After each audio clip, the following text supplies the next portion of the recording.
Live? Oh my gosh. Haha. All right. Hope you guys can hear me. Somebody give me. Oh, here, I can see if I can hear myself. I was live for so long before. Live? Okay, got it. Okay, sound is good. I think my speakers are broken though, so I'm gonna fix that. So we're doing a Christmas light live. Not that anybody's live yet, I'm sure. But I'm gonna start admitting people into the room here in just a second. We've already got some people in the waiting room, but I believe my sound. No, I heard myself, so I should be fine. Speakers, speakers, speakers. Doing things live on camera, there it is, sound, is always fun, you know? Okay, input is my, and then, yep, good. Okay, cool.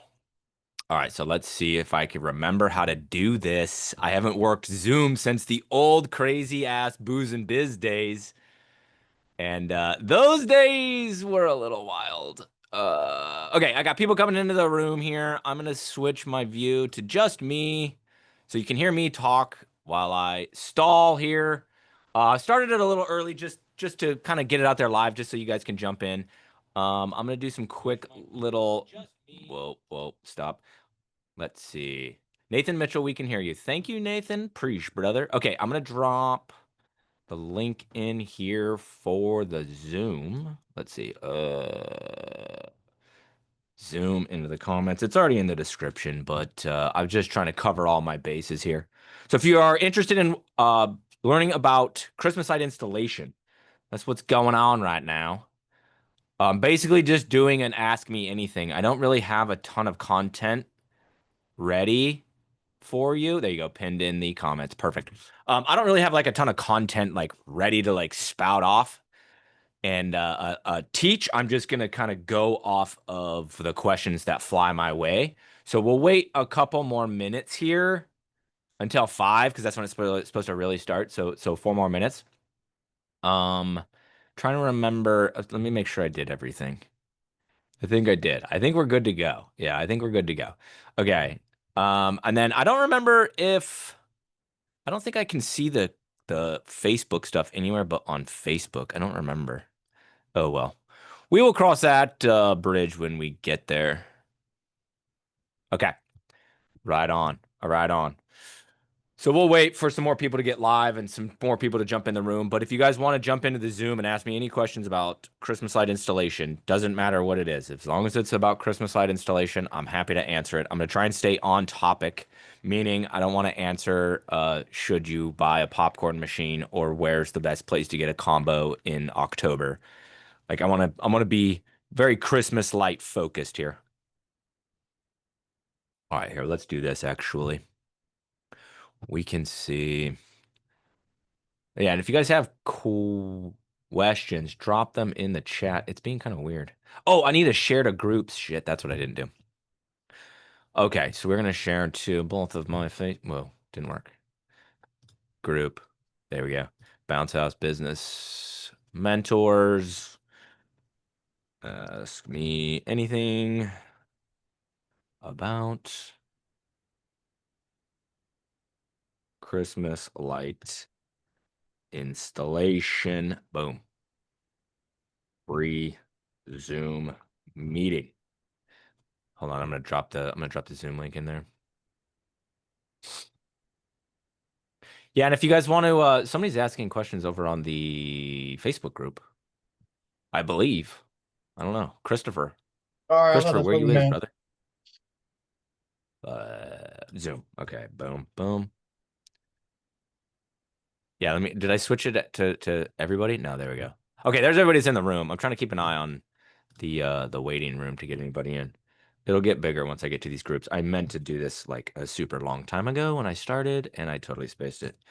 Yeah, this is I remember this. I remember all of this from back in the old booze and biz days where there's all this stuff you have to do. Okay, I'm gonna share it over also to my Christmas lights group.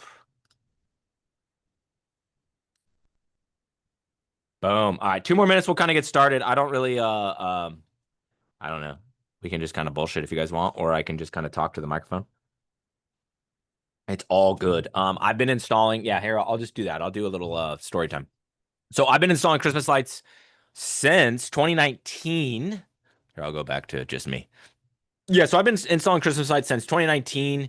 I started in 2019. I quit my job. So I quit my corporate job that year in last day was wow, actually yesterday, 6 years ago. That's kind of wild. But yeah, my last day was September 10th, at my corporate job. And so I already had the jump off going, but I only had 2 units at the time and was going to be a real estate agent and start a consulting business and trying to figure out how to make money in order to kind of make those dreams happen. Like I quit my job to go to zero with a family and a mortgage and blah blah blah blah blah. With no idea what the hell I wanted to do. I was working 60 hours plus a week at my corporate job, so like I couldn't do side hustle stuff. I couldn't do build and then leave whatever. And so my next door neighbor Lori was walking back for the bus from the bus stop with me, because our son was in kindergarten, and she said, "I bet people would pay you to hang Christmas lights. I can never get Scott to hang our Christmas lights." So I kind of was like, it's not a bad idea actually. And so I went in and kind of made some posts and started hanging Christmas lights. I did not know it was a real industry. I did not know there was professionals. I was just showing up. I was just guessing at a number and showing up and hanging the lights that they had in their attic. In 2020, I did that again. However, the jump off had scaled massively at that time. So we went from 2 units to 20 something, did like somewhere in the ballpark of $85,000, I think, that year at the jump off. And then I did the same exact thing. So this is important for anybody that's interested in this. So from the entire season of 2020, which was the busiest season of all time because everybody wanted the year to end, they wanted Christmas lights early, all this stuff.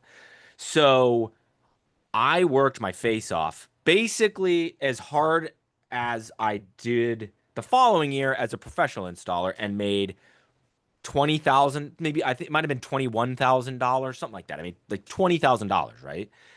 Thought I was a genius, the hardest working guy in the town, and I low key was, right? I did all the jobs myself with a helper. Some I did alone, but most of them I had a helper named Colin. That was ironically the next door neighbor, Lori's oldest son. But he was home from college because of COVID, so we hung all these lights and made $21,000.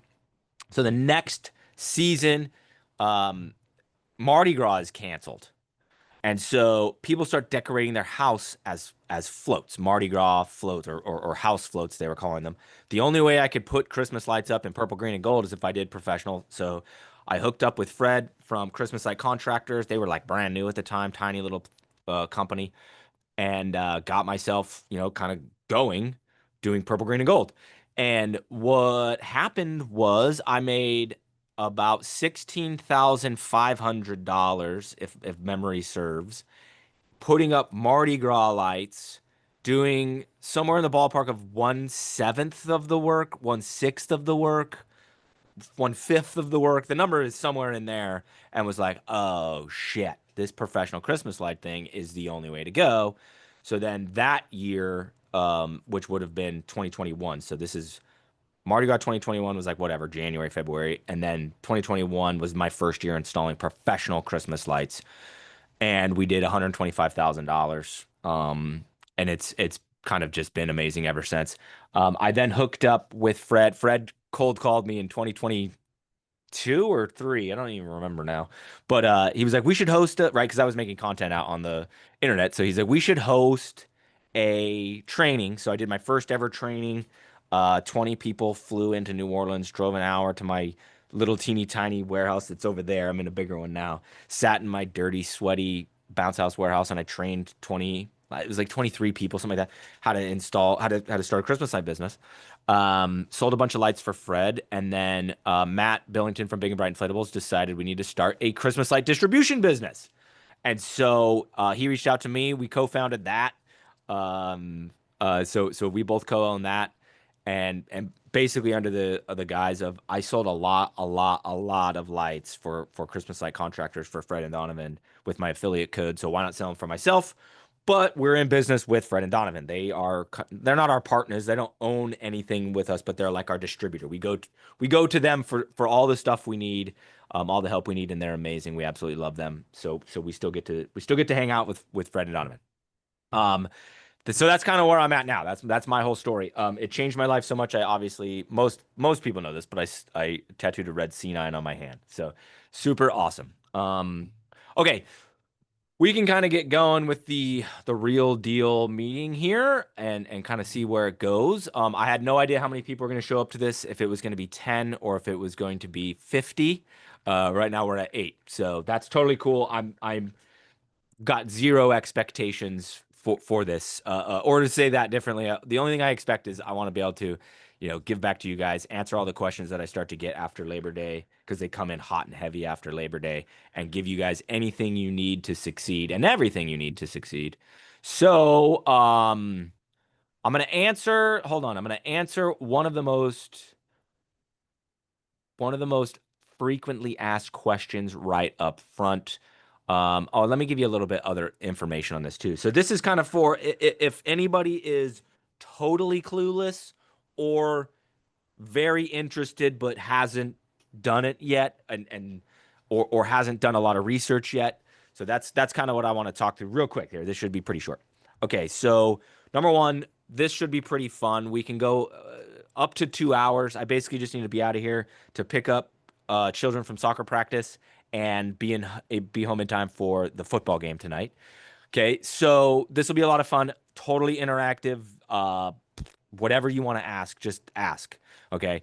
I'm going to have this available on both my YouTube channel tomorrow and on my podcast tomorrow. That's the plan, is tomorrow, knock on wood. So that way, if your business partner, your spouse, whomever misses it, or if you have something coming up, you've got to go do a rental, you've got something. I know Luke Powell was saying that, was texting me saying that he's coming to the training next week in Nashville that I'm doing, and he was saying he has a tent set up or something this tonight, so he didn't know if he'd be able to make it the whole time or something. But either way, I will have it available tomorrow as well in a recorded setting. So we can go, yeah, 90 minutes. We can go 2 hours, whatever you guys want to do. We are live here, so I do understand that not everybody's comfortable kind of talking to a camera or being boisterous and kind of putting yourself out there. That's totally cool. If you guys want to, if you're watching live on Facebook, that's the only platform I'm live on right now is Facebook because I'm on Zoom. But if you want to drop your questions into the comment section on Facebook, I will answer every single one of those. And then for those of you that are in the Zoom, you guys can either unmute and ask your question on camera. I'm totally cool with it. I will support you 100%. But if you don't, I also support that 100%. You can just ask it in the chat. I will get to every single one of those as well. And then obviously this is Zoom, not my normal streaming service. So bear with me. I think I've remember everything so far. It's going pretty smooth, but bear with me on that. And then let's see. Okay, so I'm going to tell you kind of why I fell in love with this industry. Having started a Christmas light installation business with no ladder and no car, I fell in love with it really fast. Having also done a very shitty job on my own house historically, I did the easiest, laziest job I could just to make Michelle be quiet. So as I went out and started installing them for money, basically, right, or as a business, it's really fun. I don't know why. I don't know how to explain that to you. It just kind of is. Okay. You get to be out there. You're creative. You get to solve problems. Every house is a new kind of Rubik's Cube. It's a lot of fun. When you get done, the clients are super happy because you just gave them freaking Christmas lights. Like without you, they can't do it. So that aspect is amazing. And then as you get to step back after, you have a teary-eyed client handing you a $4,000 check for the balance, right? You get to step back and see how beautiful of a job you did and how great their house looks. And it's just very, very, very rewarding. Now, obviously, I'm a businessman. Okay. So, no, I don't like do it for the money. I'm not money motivated, but like, duh. For me, money is my scoreboard. And I figured out in 2021 with Christmas light installation, I can score a shit ton of points in 1 month. Okay. So you're talking I'm sure this question will come up, but I'll hit it really fast. $20,000 if you do it by yourself in revenue, $50,000 if you got a helper and you guys are motivated, a little less if you're not going to go hard at it with advertising and stuff. If you can put together 3 crews of 2, you included or not included, don't care. You can do $100,000 in revenue your first year. Now, what are your margins? It's gonna vary because this is such a seasonal business. You may or may not have any overhead. Okay, so that totally depends, right? So this building is paid for by the jump off until Let's Get Lit makes money, then Let's Get Lit starts paying for it because the profit margins are so high. But they're really high. Okay, so you're talking 40%, 40% year one, and can be as high as 60 or even 70% years subsequent after that when you're doing reinstalls. Just kind of depends on your overhead. People hear those numbers and kind of get freaked out, but you got to remember it's hard to do. It's very specialized. It's very emotional, and it's this window that's this big to make money. So if you don't make margins that are that high, the juice is not worth the squeeze. Okay, so that's why it's such a white glove type of service or a high end type of service. That's why we charge so much. Our margins are so high, is because you've basically got to make a year's worth of money in 4 weeks, low key 3 weeks. Okay. Um, and then with that money, you can use it to do whatever. You can buy yourself something nice. One year I bought a pool in the backyard. I got a whole fucking pool that I bought with Christmas light money. Okay. You can invest into next year's growth. Definitely do that. You can subsidize your other business. I do that. Like I said, I pay rent with Let's Get Lit money when the jump off is slow, and Let's Get Lit has the money up until usually April, or the car insurance or truck insurance, all that stuff. I mean, kind of subsidize the other business when it's slow. All that good stuff. Okay. And then the other kind of perk to this is it keeps your turnover really low, because as you slow down in one business, okay, most everybody watching this is probably going to be inflatable operators, because that's my audience times 90%. But if you happen to be a lawn care guy, or you happen to be window washer, pressure washer, any of those kind of seasonal type businesses, gives you opportunity to get your guys working year one, at least in November, into a little bit of December, and then in January. And then as you grow, you'll start doing reinstalls a little bit earlier, and your takedowns a little bit later and later and later. But it lowers your turnover because you can keep your guys working. Already said, changed my life, right? I got my tattoo. And then the other thing I kind of wanted to hit on is the industry is now rapidly growing. When I stumbled into it in 2021, doing professional lighting, I'm talking about, it was like we didn't even have to try. Like, my mom worked for me. She drew yellow lines on the house and just sent them out with free Square software. It was very simple, very easy. The next year we did 235,000 or 40, I don't even remember.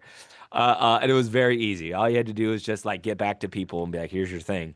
Then loudmouths like me have kind of come out here and started doing this, right? And so the industry really is growing rapidly. Still plenty of meat on the bone. No, it is not too saturated. Like, none of those things apply, but like, it's not too late to start this year, right? Even if you start in October, it's still not too late to start this year. But if you wait till next year, you're going to lose a whole year's worth of market share, notoriety, clout, all that good stuff, right? So start this year. If you want to do it, start this year. Okay, so we are ready to roll here. So we can start taking some questions. The room is getting a little more full, so I love that. If you guys are on Facebook and you want to join. If you can't join, then you can ask your questions on Facebook. But I really, really, really, really would rather talk to you guys. Okay, so if you guys want to start asking questions, like, let's go, send it. I'm gonna move my thingy here. Let's see if I remember how to do this. And then chat's been going kind of crazy here, and I wasn't even paying attention to it. I totally forgot about it. Okay, I think I'm ready to go. All right, I'm gonna start hitting on some of these questions that are in the chat, just because I know that's the easiest or most comfortable way for you guys. And Zoom is doing this thing where it's like follows me. I don't know why or how it's doing that, and I don't know how to turn it off. I hate it, but it is what it is. Okay. So let's just start at the top here, and then as you guys want to ask questions, please just raise your hand. I'm like the most normal guy ever. You can just talk to me. I'm not scary. I promise. I'm super nice. I'm very much so. This is kind of like on camera version of Nick, right? This is like the caricature of Nick. I'm not like this engaging and like stoked in like regular life, but I'm pretty close to this, right? I'm pretty close to this. Okay, so let's rock and roll. So first question is from Chris Fry here in the Zoom, and I'm gonna do my best to try and keep an eye on you guys over here on Facebook. Dustin Hamby said, "Are we getting steaks for lunch in Nashville?" You could talk me into it. You could talk me into it.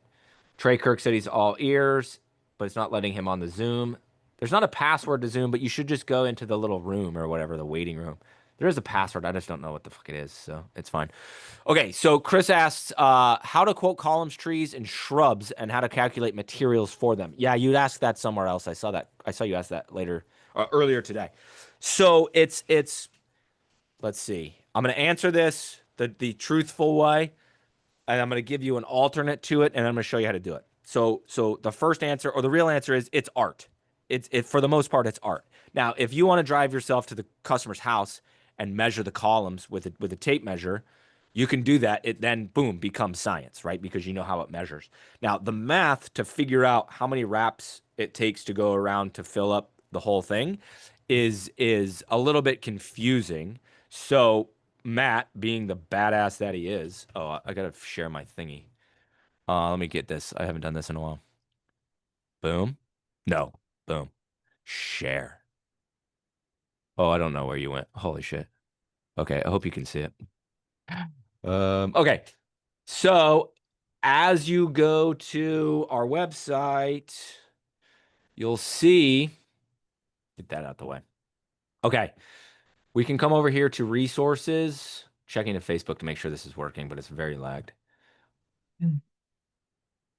And then if you come down here, Matt built out these calculators for pillars, columns, trees, and then if you have a pine tree, right? So we will do the round one because it's kind of the easiest one to understand, or it's a harder one to calculate yourself, but it's easy to understand when I do it in here. So basically, Matt has built this on our Let's Get Lit supply website under resources. Okay, that's where I'm at. To where you can just come in here and just say the circumference of the column, okay, so all the way around, is 12 inches. That's kind of small. Let's say 24 inches, okay? The height of this thing in feet is 10 feet. Okay. So now for those of you, well, actually, I shouldn't say that. I'm sure every single one on this call is new to this.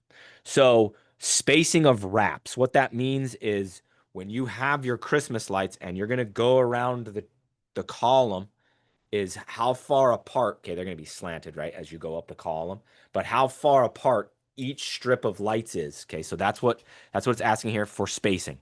Now, the possibilities are endless. You can do whatever the hell you want. It doesn't matter. What I always teach or suggest is to kind of have a standardized version of this. My tape measure is in my truck, I think. So, um, oh, I've got a ruler right here. So if you go and look at your hand and put your hand up to a ruler or a tape measure, with your thumb, the width of your hand is pretty damn close to 5 inches, right? I don't know. I know I'm sharing my screen, so I know you probably can't see that, but the width of your hand is 5 inches. So just kind of default to 5 inches, 5 inch spacing, and that'll give you how much you need for to go around 5 inch spacing, 10 feet high, a 24-inch circumference. 24 inches is really small because it's only 48 feet. It's only 2 strands. I haven't measured a fucking. Okay, let's just go 90. See what happens.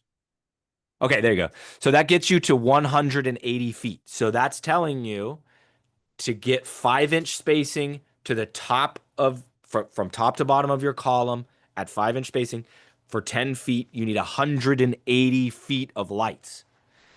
Now, they only come, all your minis are going to come in lengths of 25. They're all 25 feet. Okay. So as you show up to this job, you know you're going to be 175, right? So 175 divided by 25 is 7. So you need 7 strands, and it's going to be a little bit more than 5 inch spacing. Okay. That's how you can calculate it. If you do the same with the trunk of the tree, it's going to be the same. You kind of may need to average it out, but it's basically the same.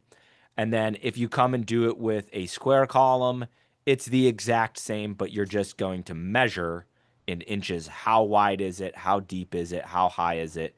What's my spacing that I want? Boom.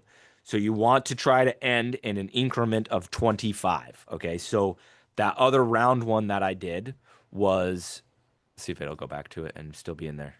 No. Well, one more. Nope. Okay, so that one that I just did was going to be 175 feet or 7 strands. So then how you bid that out to your customer is, let me see if I can get off of share here. There we go. So how you're going to bid that out to your customer is you're just going to do X number of dollars per strand.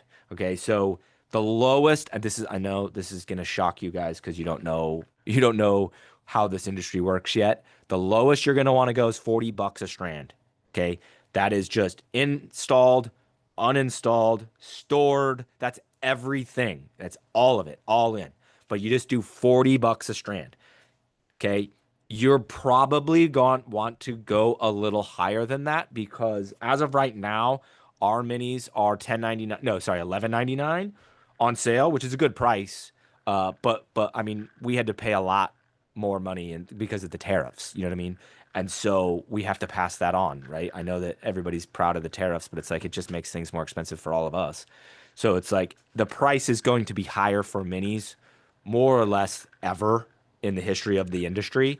So 40 is probably not the correct floor. You're going to want to go higher than that. Just pick your number. You're going to go wrap a column. You're going to be like, Nick's crazy. I'll do this for 35. And then you're going to go put it in bushes and be like, Nick's right. I'm never doing that ever again for less than $50 a strand. But what about I see these Okay, so that's trees. going to be wrapping.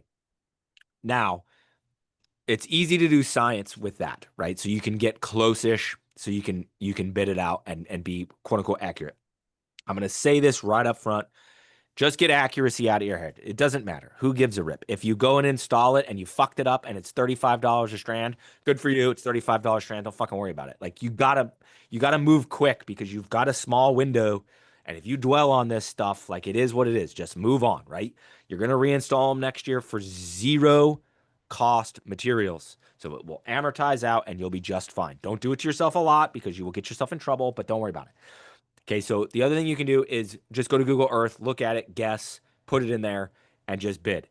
As you start to get better at it, so Cassie is really good at it because she bids hours, 90% of them probably.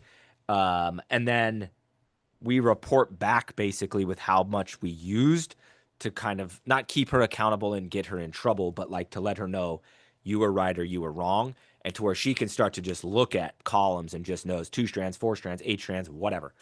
I will get that way. I kind of get rusty throughout the year until I kind of start going again. But I can just look at a bush and just be like, that's a 3 strand bush, that's an 8 strand bush, whatever. Bigger stuff, not as easy to do. Okay, so then the other way you can bid stuff out like this, I learned this from a guy named Matt that was at the Christmas Light Contractors conference in Gatlinburg, and he like is like the king of selling minis. It's wild.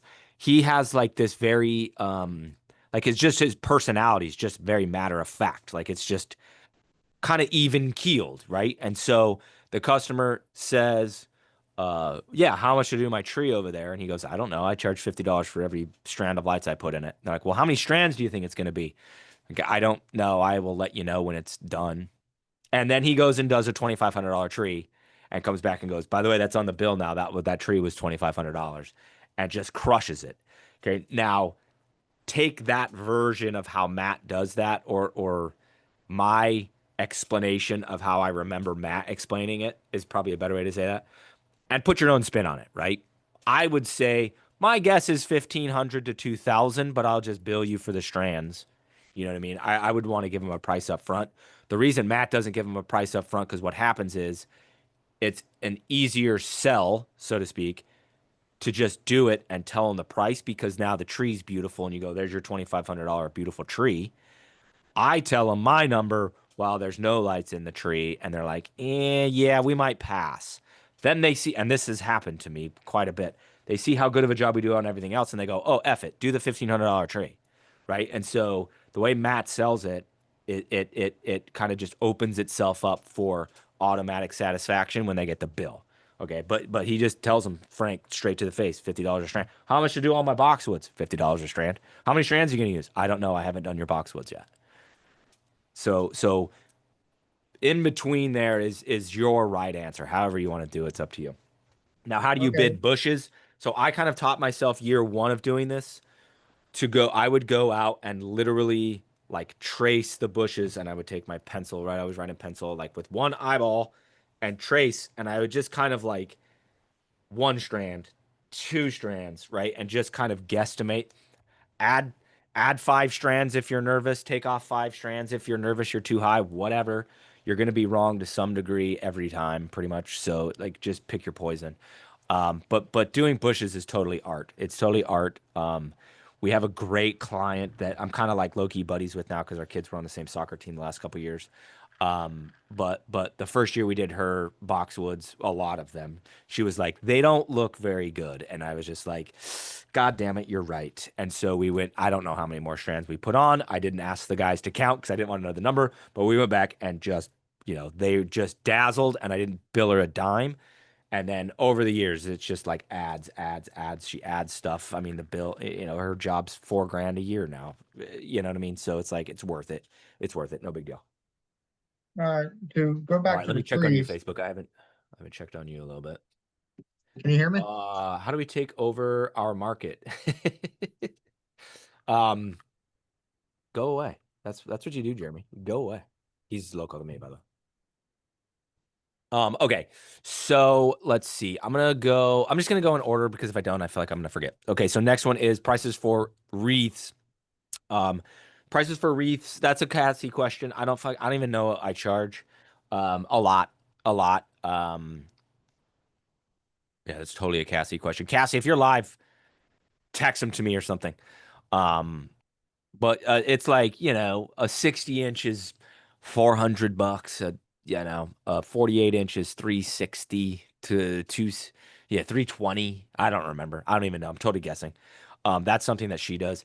They're a good upsell because, in short, a wreath, year one, you're basically going to go climb a ladder, take a blue Tapcon screw, and hammer drill that puppy into the mortar, and it just stays there forever.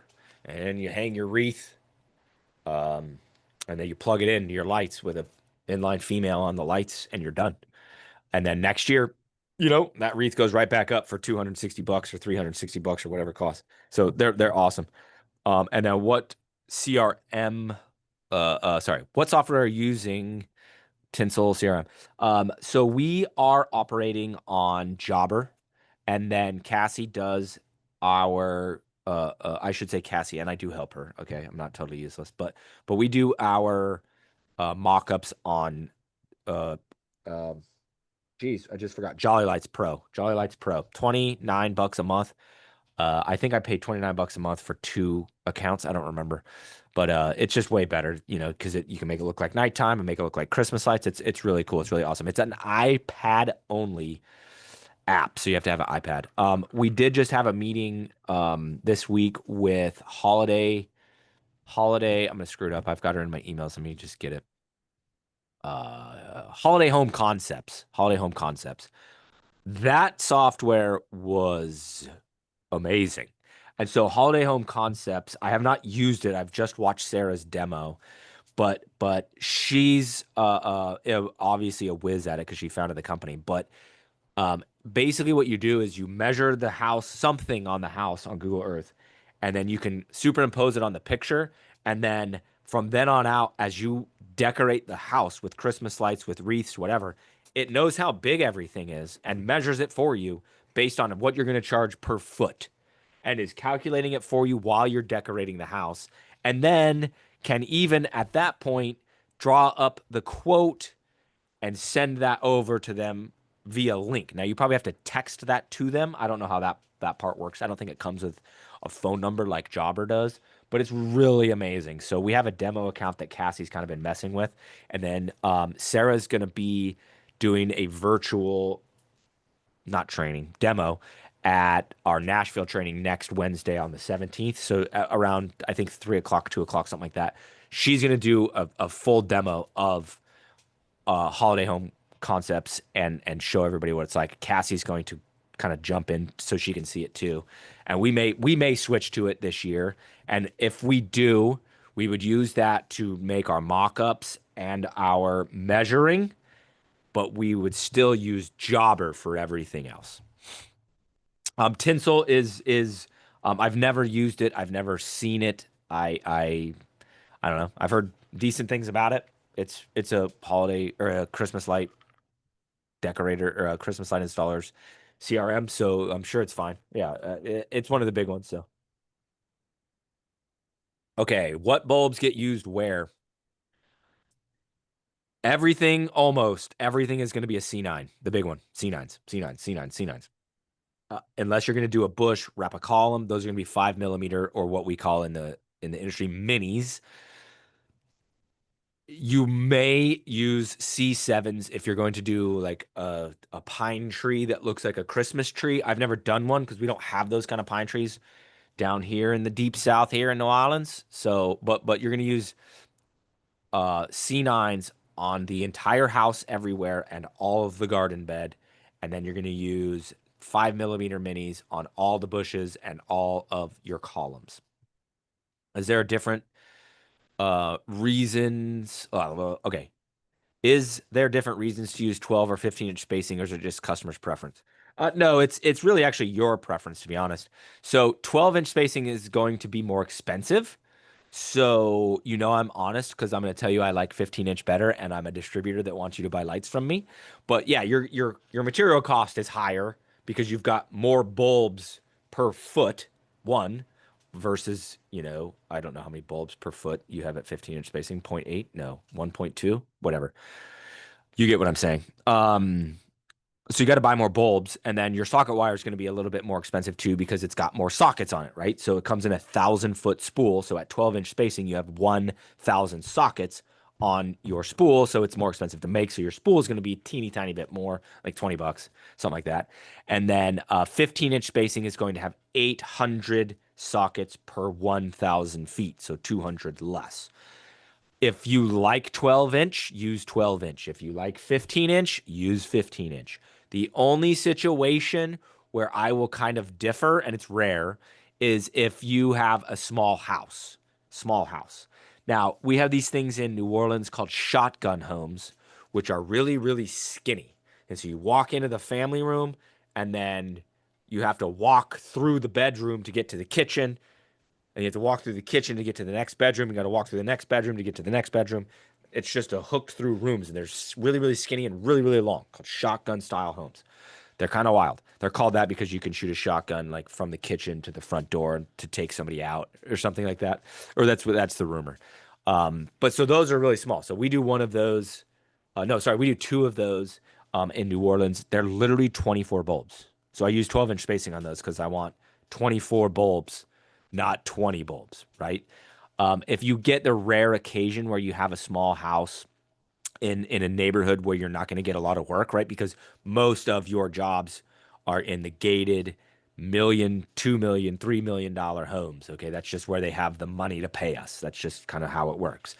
But every now and then you will get a job that's going to be in a smaller house. And so that's where I have one spool of 12. And so I'll use 12 on that house just because I want more lights on it because I'm going to running such a small amount of lights.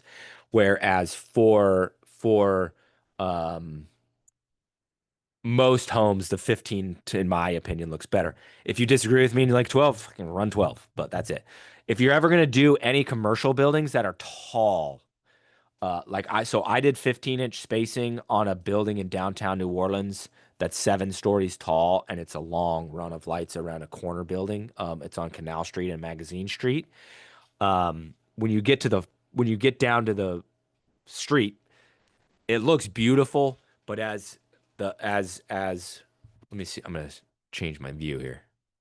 Since I'm the only one talking, I'm just gonna talk to you. Okay, so as you those are up on the roof at 15-inch spacing, right? As you go to the street and that gets further and further away from you, those lights get closer and closer and closer together. Now, it still looks super pretty. I just wish I would have used either 18 or 24. I wish I would have just experimented with it, but we landed the job. The first year we landed the job, it was kind of like in season, and I didn't have any, I don't stock that because I would never use it. So we just went with what we had. It still, like I said, looks beautiful, but I think it would look a little better at 18-inch spacing. Just make the lights a little further apart so they're not so close as you look at them. Okay, next question is from Dean's iPhone. Welcome, Dean's iPhone. What software do you use to send quotes? Jobber. I use Jobber. It is. I'm gonna drop it in here. There you go. Use that link. I get paid. Appreciate it. No, I've been using Jobber. It absolutely changed our lives. It's um yeah, it's amazing. I absolutely love it. It comes with a phone number and it's badass. It's expensive, right? It's expensive because it's nice software. It's got routing, it's got clock in, clock out, it's got like every single thing basically that you could want. Other than it doesn't make the picture for you, right? Because it's made for service industry people. So landscape guys use it all the time. My friends that own Jake's Lawn Care that are near me, they are actually the ones that showed it to me. They use it.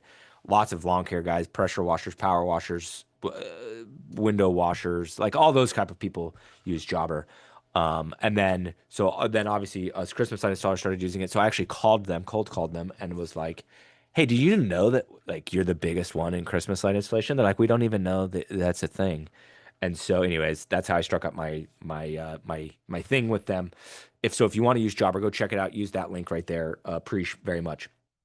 I would suggest you do that if you're gonna be big or if you're aiming to be big, because you've got to drive the revenue to justify the cost of it. No, I don't remember the cost of it off the top of my head. You just go check it out. My link will get you 2 free months and then 15% off for 2 more months. I don't remember. It's complicated and it's out of season. My link gets you a deal, right? You'll get a deal. Go get a deal.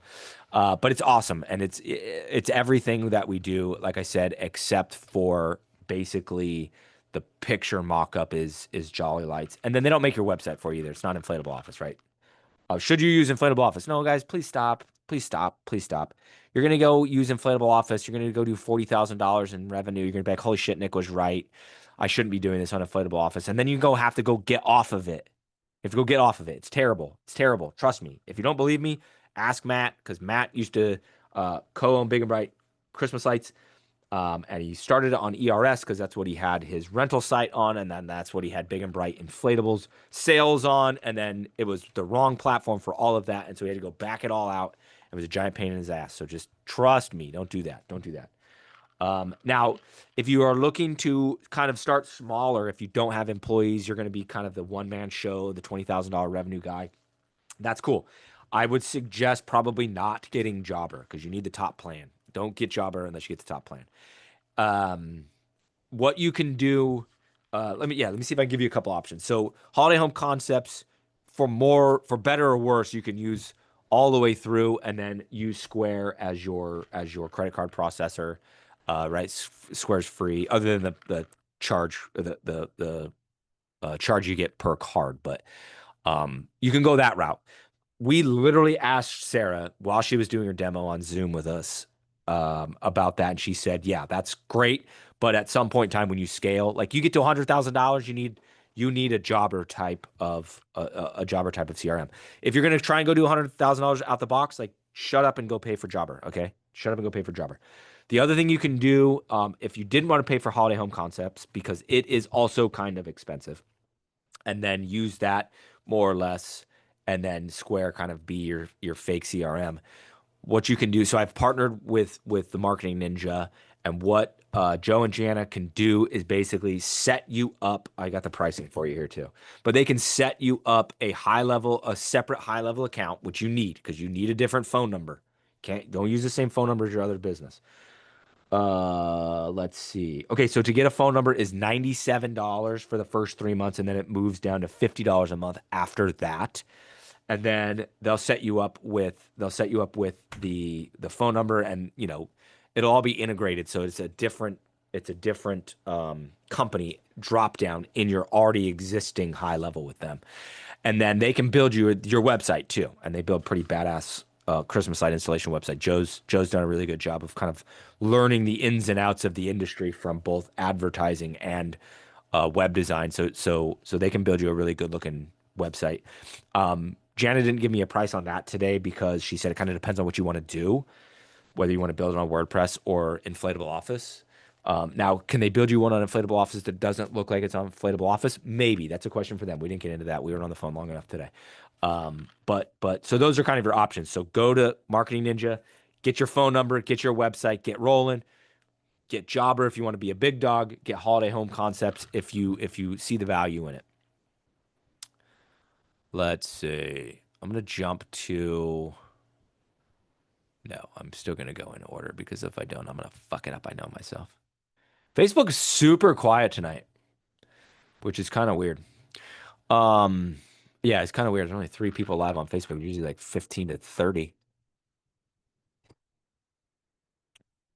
What software? Okay, that's where we're at. Okay, what's the level of electrical knowledge that is needed? Basically, do you need to have an electrician's license?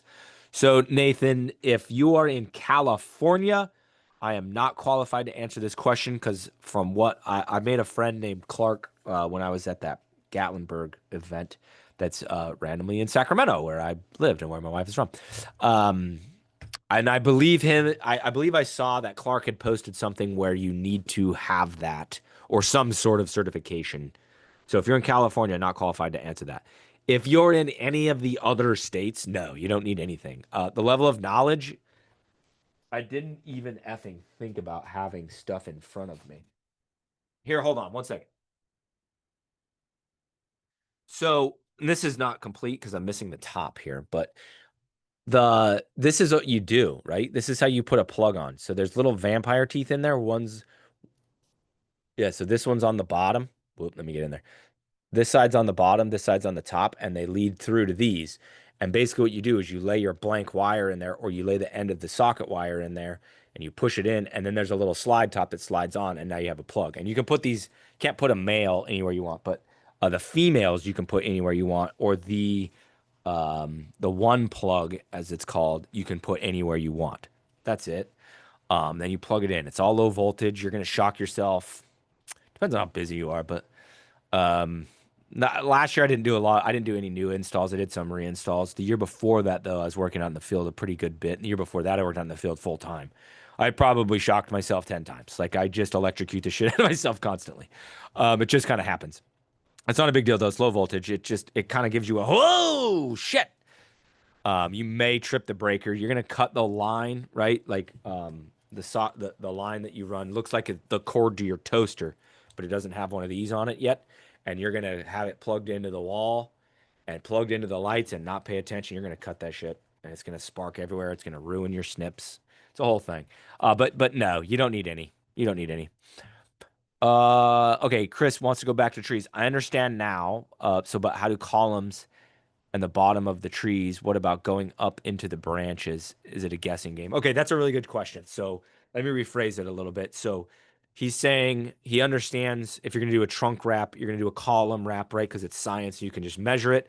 Or if you're going to do bushes, it's kind of a guessing game, but you can kind of educated guess it. So he's basically asking for like a giant oak tree. Let me see if I can pull up one to show you real quick. But yeah, he's asking for what do you do for a giant oak tree? So those are kind of funny. So they're both a guessing game and a almost like a middle finger to the client game, like with a smile or a smirk on your face. Okay, I'm gonna share my screen so you guys can see what I'm talking about here. Share. Let me make that bigger. Go. So there you go. One of these. So this tree took a long time. The When this picture was taken, that tree, it was a few years ago, but if memory serves, was $5,600, $5,800, something like that. The total job that we did at this property was 12,500, I think, that year. We did not do that job the next year, and then and then last year we went back. That total job was 22,500 for everything that we did. We did 2 of these oak trees like this, and then a litany of other things. But so basically, if you're going to do a tree like this, what you basically do is you get a picture of the tree one way or another, and you tell the client, kind of depends on how high in the tree you want to wrap things, but probably $3,000 I can make it look pretty good. $5,000 I can make it look amazing. $7,000 it will take every single human that ever lays eyes on its breath away. The reason that you kind of say it like that or kind of do those tiers is because you want their reaction. So most of the time their reaction is what? People pay $7,000 for a tree And my reaction is always cheerful, right? A teeny, like sprinkle of smart ass, and then total honesty where I gotta say, yeah, all the time. And they're like, wait, really? I'm like, yeah, all the time. Like we do these all the time. They're like, are you joking? No, I'm not joking. And then I kind of start, what's your budget? Like, and so on my website, I'm gonna show you this really fast just so you can kind of see. And this is built in Jobber, by the way. But but on my website, I have a 5700. It's at the bottom, but I put these pictures up a long time ago for people to be like, this is what it costs. Shut up. But up here it says, what's your budget? Boom. So you have holiday lighting and you have permanent lighting, but and so all those tree people almost always pick this one. I got a typo in there, but $900 our minimum, 1% of jobs, and they fucking put it anyway. And so I go, I know you put $900, which is our minimum. Did you just put that because that's your budget, or did you put that because you didn't know what this is going to cost? They almost always say that's because I just didn't know what it's going to cost. They're like, I'd be comfortable spending $900. I'm like, yeah, we can wrap the trunk 4 feet off of the ground if you want to. You know what I mean? And then they laugh and they have a good laugh and whatever. They love me and then they hang up the phone. That's most times, right? You don't close the oak tree. Sorry, you guys are looking at something very, very boring. But you don't close the oak tree very often, right? But when you do, it's a banger. It's freaking 6 grand. And so what you basically tell them is, yeah, you 3 grand, 5 grand, 6 grand, whatever, 7 grand, whatever I said. Then they go, oh, okay. Like, what do you think my tree would be? Like, can you give me a quote on my tree? You go, hell yeah. And, right? And you give them a quote on the tree. But the quote on the tree has no bearing into what the actual cost is going to be. You kind of revert back to the Matt Green and you say, we charge by the strand. It's $50 a strand. Let me know if you want it. I think it's going to be 5 grand. Or I did one last year where we did a big project. Great dude, super awesome. Love working with him. Said no to the tree, and then after we were done, texted me and said, "Just kidding. Can you come back and do the tree for the 3 grand that you said, or 3,200 or whatever it was?" And so I said, "Yeah, we'll come back and do $3,200 worth of lights in the tree." And then he's retired, so I'm like, "You'll be there." So, and he's got like cameras set up. He knows when we're there, right? It's way out of the front of his property. I said, just keep stopping by periodically. I'll tell you what dollar number we're at. And so then we got kind of closer, and he said, add $1,200 more to it or something, right? To make it 4,400 or the story's something around that. I don't remember the exact numbers. But that's kind of more along the lines of how I do the oak tree. I go, yeah, just give me 5 grand. I'll make it look great, but like I'll bill you when it's done. And then as I would close in closer to 5 grand, I would just go say, hey, we're sitting at 4,200, so we got a little bit more to go. Do you want us to keep, just go to 6 grand, 7 grand, 8 grand? Like, how far do you want to keep going? Not all tree obviously is going to be that expensive. So if you're going to be doing a smaller tree, a crepe myrtle, we do those all the time around here. They're a pain in the balls. But then we do them all the time. We make a lot of money. If you're gonna canopy wrap a tree, which means go through the leaves or the branches. That's a big circumference, dude. You may as well just fucking branch wrap the thing. But yeah, it's all the same. You just like kind of look at the tree and go, I bet I can get to about there for $1,800. Or if we're texting, I'll just like take my iPhone and make a yellow line and put 1,800 and then put a red line and put 3,200 and just let them know. Like that's just kind of my guess. Like maybe I'm wrong. Maybe I can go to the red line with 1,800. Maybe not. Whatever. You just got to have somebody that has like money that they don't care about in order to do those big trees. Like, and that's your client for those.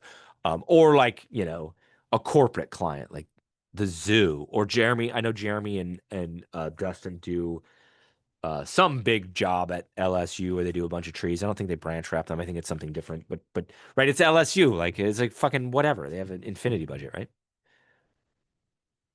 Ken's in the house over on Facebook. What up, Ken? Thank you, my guy. Good to see you, brother. Okay. Next question from Dylan. He says, "Hey Nick, third Christmas season for me. I've been solo, but I want to be hiring." Now we're talking, bro. Now we can really get rolling. But I've never hired anyone before. Wow, okay. Worried about safety and workers on roofs, finding the right people, pitch hopper. Oh, he has pitch hoppers, and a goat steep assist. But yeah, any advice, I'd really appreciate it. Yeah, it's kind of one of those things where you just got to hire people that are going to be on roofs. Like I hate to be like that callous, but it's just kind of like that is what it is, right? Like they're going to be on roofs and they're going to work for you. So like, okay, there we go. They're done. Good. Glad we got over that. So you're going to carry workers' comp, right? You're going to have W-2 payroll in order to carry workers' comp because you have W-2 employees that are on roofs and you need workers' comp for anybody that's W-2'd. You need to do that through some sort of payroll system. I have an accountant that does mine. Mark uses ADP. I don't really give a shit what Mark uses. I pay Mark. I don't pay ADP, whatever. He does a good job. Everything's accurate and on time and everything's all good. And then he gets me the quotes or gets me in touch with the people who get me the quotes, I guess I should say, for, excuse me, for my workers' comp. It's based on payroll. You're going to tell them, I'm trying to remember all of this. You're going to tell them, my guys work on roofs X% of the time, which is way less often than you think, by the way. And they give you a quote. And so then your payroll run is 2 grand. Your workers' comp is whatever percentage of 2 grand. And that's it. You don't pay workers' comp unless you pay your people. The more you pay your people, or the more your payroll run is, the bigger your workers' comp is. That's it. That's it. That's the whole thing. Like you just got to get over it. How do you hire the right people? Like again, not to like sound callous or like be non-politically correct here, but like you just can't hire dudes that are like wussies. Like that you can't. Like it's physical. They don't understand how physical it is till they do it, right? Up and down a ladder, up and down a ladder. Moving a ladder is hard on your core. Getting on a roof, if you're going to do the hips and ridges, which I'll show you what hips and ridges are right now, so you know what the hell I'm talking about. Let's see, to share. There we go. So hips, where am I? Hips and ridges are when you're gonna do the shingles of the roof, like this, right here. I don't know if you guys can see my mouse or not, but where they go up so where it's diagonal going up is a hip, where it is flat going across is a ridge. Hip, ridge, ridge, hip, ridge, right? I've got some more in here. I know. There you go. We do both of these homes right here in this picture. Both have hips and ridges. Both look badass. You should see that street, the end of that cul-de-sac in person. It like brings tears to your eyes, tears of joy to your eyes. Um, but yeah, so I mean, you're not going to do these. I don't remember what this costs, and Cassie jacked up the bill. And so she got a way bigger discount than she should, but she tips the guys like fucking $800, right? But you know what I mean? But this is like $5,000, $6,000. I don't remember, right? And then this is less because it's not as many lights. The house, you can't see it because it's nighttime, but it's back here. But he doesn't light this. But those are the only times you're on roofs, which is not a lot of the jobs, right? There's the shotgun house with 24 bulbs on it, by the way. Most of them are this, groundwork and then this, that. Like that's your normalcy, right? That job was huge. There you go. Like how beautiful is that? And this is a long time ago, first year ever doing professional lighting, so we do a much better job of that this year going around. This is one where we did 12-inch spacing, right? Because it's a small house. 12-inch spacing because it's a teeny tiny little business. Believe that's 12-inch spacing because it's a small house. There's a shitload of lights on that house though. Right, but I mean you're on the roof here for a second, but you're gonna use your goat hook to get up to this. It's not that hard or dangerous. So yeah, you just tell them, my guys are on the roof 5% of the time. You get a sweet smoking deal on workers' comp. No big deal. As when it comes to finding people, it's finding the right people is really a numbers game. It's a recruiting game. You've got to figure out how you recruit. How you do it is going to be different than how I do it. I'm not a very outgoing person, so I'm in public. I'm not talking to people. Like I don't want to fucking talk to you. If I see a friend or whatever, obviously, like I may or may not want to talk to you. But for the most part, I don't want to talk to you. And so I don't do like a lot of recruiting unless like there's somebody that absolutely is just like mind-bogglingly blowing me away and I fall in love with them. I will recruit them in person. But I do all my recruiting through other people. I just tell everybody, hey, I need people for my Christmas light business. And they go, ha ha ha, you already know I'm a nurse. I'm like, yeah, no shit. I didn't want you anyway. I don't think you'd be good at Christmas light installation. Anyways, I want your nephew. I want your uncle. I want your brother. I want your cousin. I want your right? Who do you know that wants to come work for me and get paid $18 an hour to sit shotgun with me, go install lights full time, 7 days a week, make a shitload of money in November, and I'll buy them lunch every day, right? And they go, oh, yeah, I bet my buddy Jimmy or I bet my cousin, whatever, right? So then you get in touch, you get their phone number. Do not say, yeah, have them text me. They never text you. You get their phone number and then you reach out to them and you set up an interview and you make sure they're not, a meth addict. Uh, but no, you make sure they're the right person for the job, which is a whole different. I mean, that could be a 90-minute podcast. I literally have a four series on my podcast, a 4-part series on my podcast about this. But yeah, you just recruit and then you interview them and then you make sure that they're the right person for the job. Like I know that's making a hard thing sound really simple. But like for me, like they sit in that chair right there by my sewing machine. And I tell them, tell me a story about a time you had a difficult customer. Tell me a story about the hardest day you ever worked. And when they're telling me the story, I ask them a bunch of questions and interrupt them in the story to make sure they're telling the truth and make sure I've got the full picture of the story. That's it. That's the whole thing. Tell me about your favorite boss. I don't often ask negative questions, but sometimes I do. Tell me about a boss you hated, And then they sit in there and I've been doing fucking interviews, dude, at a high level, at a high quantity for the better part of 15 years. So it's like it's second nature to me now. It's all intuition now. I like just sit here and like sip my water. I don't write anything down. I just whatever. It's just a conversation. But you got to get good at that. And then to some degree, you're taking a chance on them. But I rarely have anybody that I hire that doesn't work out. But I also don't hire them very often. I don't ever call them back. I tell them, call me, text me in a month. Or sorry, text me in a week if you don't hear from me. Oh, hope that answered your question, Dylan. If not, drop follow-up questions in the chat. Happy to keep going because that's like low-key my passion. Okay, Chris said he's using Inflatable Offices to build out his website, and Marketing Ninja's doing it for you, and they're charging him $750. That's not bad. That's not bad. My professionally built website on Inflatable Office for inflatables was $3,500, and it's badass. And I tell everybody that's serious to do it. But yeah, $750, not bad.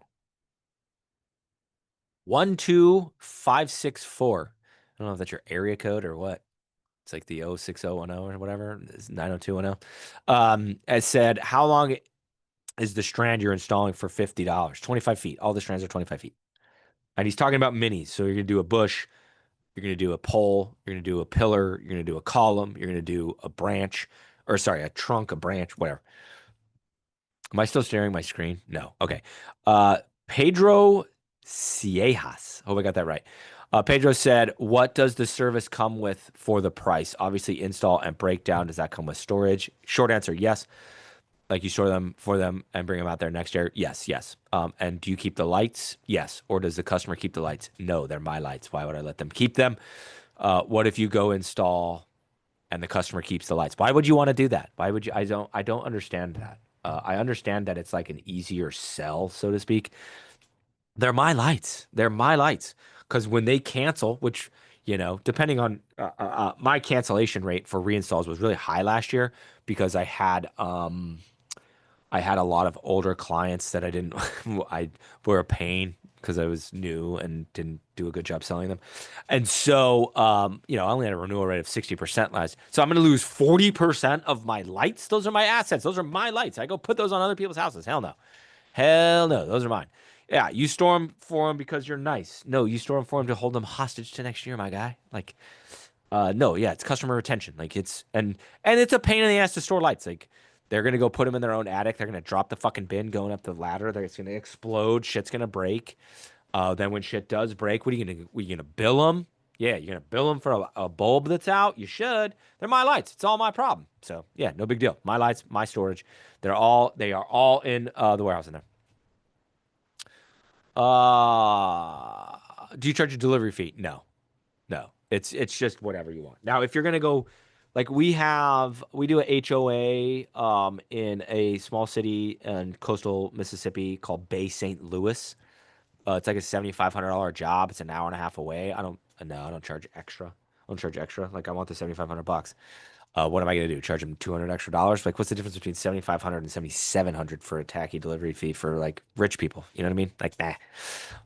We do plenty of jobs in Baton Rouge. It's an hour away. We do a lot of jobs in New Orleans. It's an hour away. Like nah, no delivery fee. Do you know what California charges per linear foot? Not really. If you want, reach out to Clark Partridge. I believe that's his last name. Who owns Sacramento? I don't remember the name of his freaking company, but he's the guy in Sacramento area. That I may or may not go hang some lights with, just because I'll be bored. When I'm in Sacramento for Thanksgiving. I work remote during the week of Thanksgiving because my family goes to visit their family, and I'm not about to just stay at my house and be a loner. So I go with them and work remotely. So I may go work with Clark when I'm out there, just kind of like shoot some content, whatever, bullshit, network, whatever. But you may ask him if I'm guessing $9-10 a foot. If you're able to get 12, I wouldn't even be shocked. Yeah, I wouldn't even be shocked. Okay, Chris Fry asked, how much, if any, are you giving the customer discount for each of the following year? It's totally going to be up to you. The highest I would go is 20, which is really freaking high. Um, some installers raise their price every year, and they don't give a discount. They raise the price every year. Just depends on kind of like what you want to do, the level of service you can provide, and kind of like your style, so to speak. I've messed around with every number known to man. Believe right now we're 10%. Um, it's not the right thing to do. It's just the right thing for me to do. If I can retain more clients for a 10% discount when materials are paid for and labor is going to be 1/5, fourth, 1/4 maybe, because it's easier because the system's already built. It's easier for me to do that and kind of like be able to quote unquote count on that versus the customer acquisition cost, right? The CAC for new clients, right? The customer acquisition cost for a reinstall is $0. It's a text message. It's whatever I pay Cassie for the. Actually, I do pay Cassie a commission on everything. So, whatever Cassie's commission percentage is what my customer acquisition cost is on a reinstall, which I promise you is going to be lower than customer acquisition costs on all the leads, the new leads that we don't close to get to one we do close, right? So look up CAC versus LTV, CAC versus LTV, customer acquisition cost versus lifetime value added of the customer, and use that to make your the decision. But it's anywhere between plus 10% to minus 15%. I wouldn't go 20. Let's see. Dylan says, appreciate your info on hiring. Very welcome, sir. What's your podcast called? So my podcast is on all the normal podcast places. I think the two main ones nowadays are Spotify and Apple, but it is called Just Go with Nick Glassett. I posted the second episode, which is subsequently actually the first episode of the 4-part series today. So episode 2 was last week. Episode 1 was this week. I explain it this week, but go follow it, go subscribe. I end up kind of talking a lot about people, team building, hiring, all that kind of whatever you want to call that, just because it's kind of like my passion, interviewing, all of that. I just love it to death. And I think it's the crux of, it's the backbone of the business. It's the spine of the business. My opinion is probably the spine and the legs of the business, right? If you do that right, the thing that I'm passionate about, the thing that I love the most, if you do that right, you can do a lot of other things improperly and have a very, very, very healthy business. Because, I mean, I've got guys that would run through a wall for me, and I've got infinity of them because they go get drunk at a party or a frat party, right? I got a couple that are in frats. Or they go to the whatever. They go to some setting where all their friends are there, and what are they gonna fucking talk about? They're gonna talk about work. They're gonna talk about me, right? And they're gonna bag on me, and they're gonna talk shit on me, but then they're also gonna say no, but I love him, dude. I love this, I love that. Da da da da da. And their friends eventually hear the stories enough and go, bro, you guys hiring? And the answer is always yes. Like the answer is always yes. Anybody's welcome to come sit in that chair and get interviewed by me anytime. Anytime, always. Like I never, ever, ever, ever, ever turn down an interview. I did a very good interview. I would say a very good interview. A guy I really liked. I thought would fit the culture pretty good here. Um, may or may not would have wanted to do another interview with him if I were wanted to if I had I can't hire anybody. I don't have any openings. And I've got another interview that wanted is dying to come today, but I'm like, I got a live. He couldn't come till 4. I'm like, nah, but I'm going live at 5. So we're gonna try and meet 2 weeks from now. But like he's just like knocking down my phone because he has my phone number to get an interview. Anyway, sorry, that was kind of a rant. A lot of my podcast is that. But then almost every single podcast I do, I prefer to do them live. I really like geez, the interaction with the audience. And so most of them are live. Most of them are a little bit earlier in the day. Most of them are a little bit more open-ended or open subjected. This one was very like I was annoying that this is going to be about Christmas lights. So don't fucking come if you don't want to ask about anything other than Christmas lights. Usually a lot more online presence and play off of the crowd. And I'm usually live on Facebook, Instagram, Twitch, YouTube, and believe it or not, LinkedIn, all at the same time. So I have a lot of stuff coming at me, and we kind of play off the crowd, answer questions, try to answer every question that I get, every single podcast. I just try to have fun with it and make it valuable. But yeah, anyways, Just Go with Nick Glassett. It is on Spotify, Apple, and then whatever. It pushes out to anything. If you would use some other obscure thing, it's there too. Okay, so Eric G asked, where do the minis come from? Can you do special color combos with minis? So minis are the ones that are going to go on bushes, columns, pillars. They come from our warehouse in Dallas when you order them from us at letsgetlitsupply.com. Wink, wink. They're made in China. Like I don't know kind of what you're asking there with that. But no, you can't do special color combinations. It's a pain in the ass. I tried to commission companies to make me Mardi Gras ones for so long that I quit asking. I gave up. But you can do color combinations though, as in one red strand, one white strand, one green strand, one red, right? Like a candy cane pattern, red and white up a column. You can do all sorts of cool stuff on them. But your 25-foot increments are going to be one color, if that's what you're asking. Now, is there places you can go buy them? Red, white, red, white, red, white, red, white in 25 feet? Yes. You can buy purple, orange, purple, orange, purple, orange for Halloween at some places. I just never saw the value in those. Like you can get red, white, and blue. I was talking to another distributor the other day, and he said they have red, white, blue, red, white, blue, red, white, blue. Not saying it's not cool. I just never saw the value in it. If you want, and so I'm hoping we're going to be able to carry this year. As of right now, we don't. But believe it or not, I found it at Costco. I bought mine at Costco. Go look up a thing called Twinkly Pro. It is a product that will blow your mind. Maybe not now because like technology is kind of going faster and faster with AI, but it's pretty crazy. So you take the Twinkly Pro. Don't matter what you do with them. You can just like put them on the floor in a random pattern. You can go wrap a pillar. You can go put them in your bushes up and down, up and down, up and down in your boxwoods, whatever. You then use their app and point your phone at it. It geolocates every single diode, and then you can program it to like it can say things. You can make it a American flag that wraps up a pillar. It's unbelievable. It's called Twinkly Pro. I almost had a client in Baton Rouge. I did the inside. If you guys follow me on social, you'll have seen it. I posted quite a few videos of it. But we did the inside of a Christmas themed pop-up bar in Baton Rouge, and I almost had her sold on Twinkly Pro, but it's so expensive. Like I couldn't talk her into it because it's so expensive. Basically, she told me I finally just sat her down and said, "What's the budget?" She said 5 grand.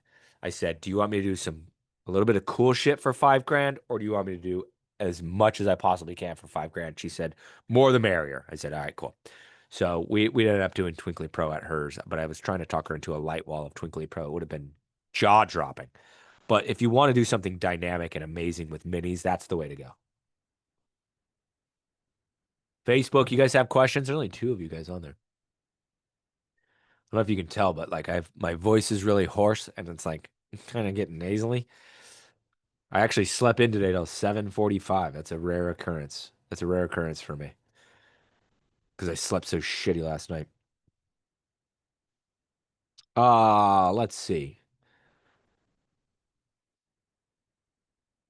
Okay. So, do you guys have more questions in the Zoom? There's 10 of you guys. Nobody's even talked but me. Shame on me. That was the whole point of doing it on Zoom. I would have just done it on StreamYard like normal and gone everywhere. Um, yeah, if you guys got more questions, like raise your hand, put them in the chat, whatever. I know we've hit on a bunch. Um, I did like a 3 or 4 different like video series on short form, like on TikTok or whatever, about the most asked questions for Christmas light installation. I'll hit on those really quick if I can remember them off the top of my head. Question number 1 is always, is it too late to start? The answer to that is no, as long as you start this year. If you plan to start next year, yeah, you're too fucking late. You got to do it this year. Um, y- oh yeah. So let me kind of go in depth on that and kind of help you new guys out.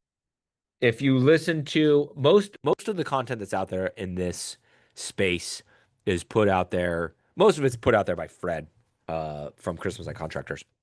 Jason Guyman has a bunch out there. Joey Murphy has some out there that I've seen coming out this year. And then there's obviously me. I always do a bad job of putting out content because it gets so busy in the season. It's just like my brain can't wrap itself around recording a video right now. But if you go to my TikTok, I've got a lot of stuff on there. You got to kind of scroll around, right? It's TikTok. And then I've got some good stuff on on YouTube as well.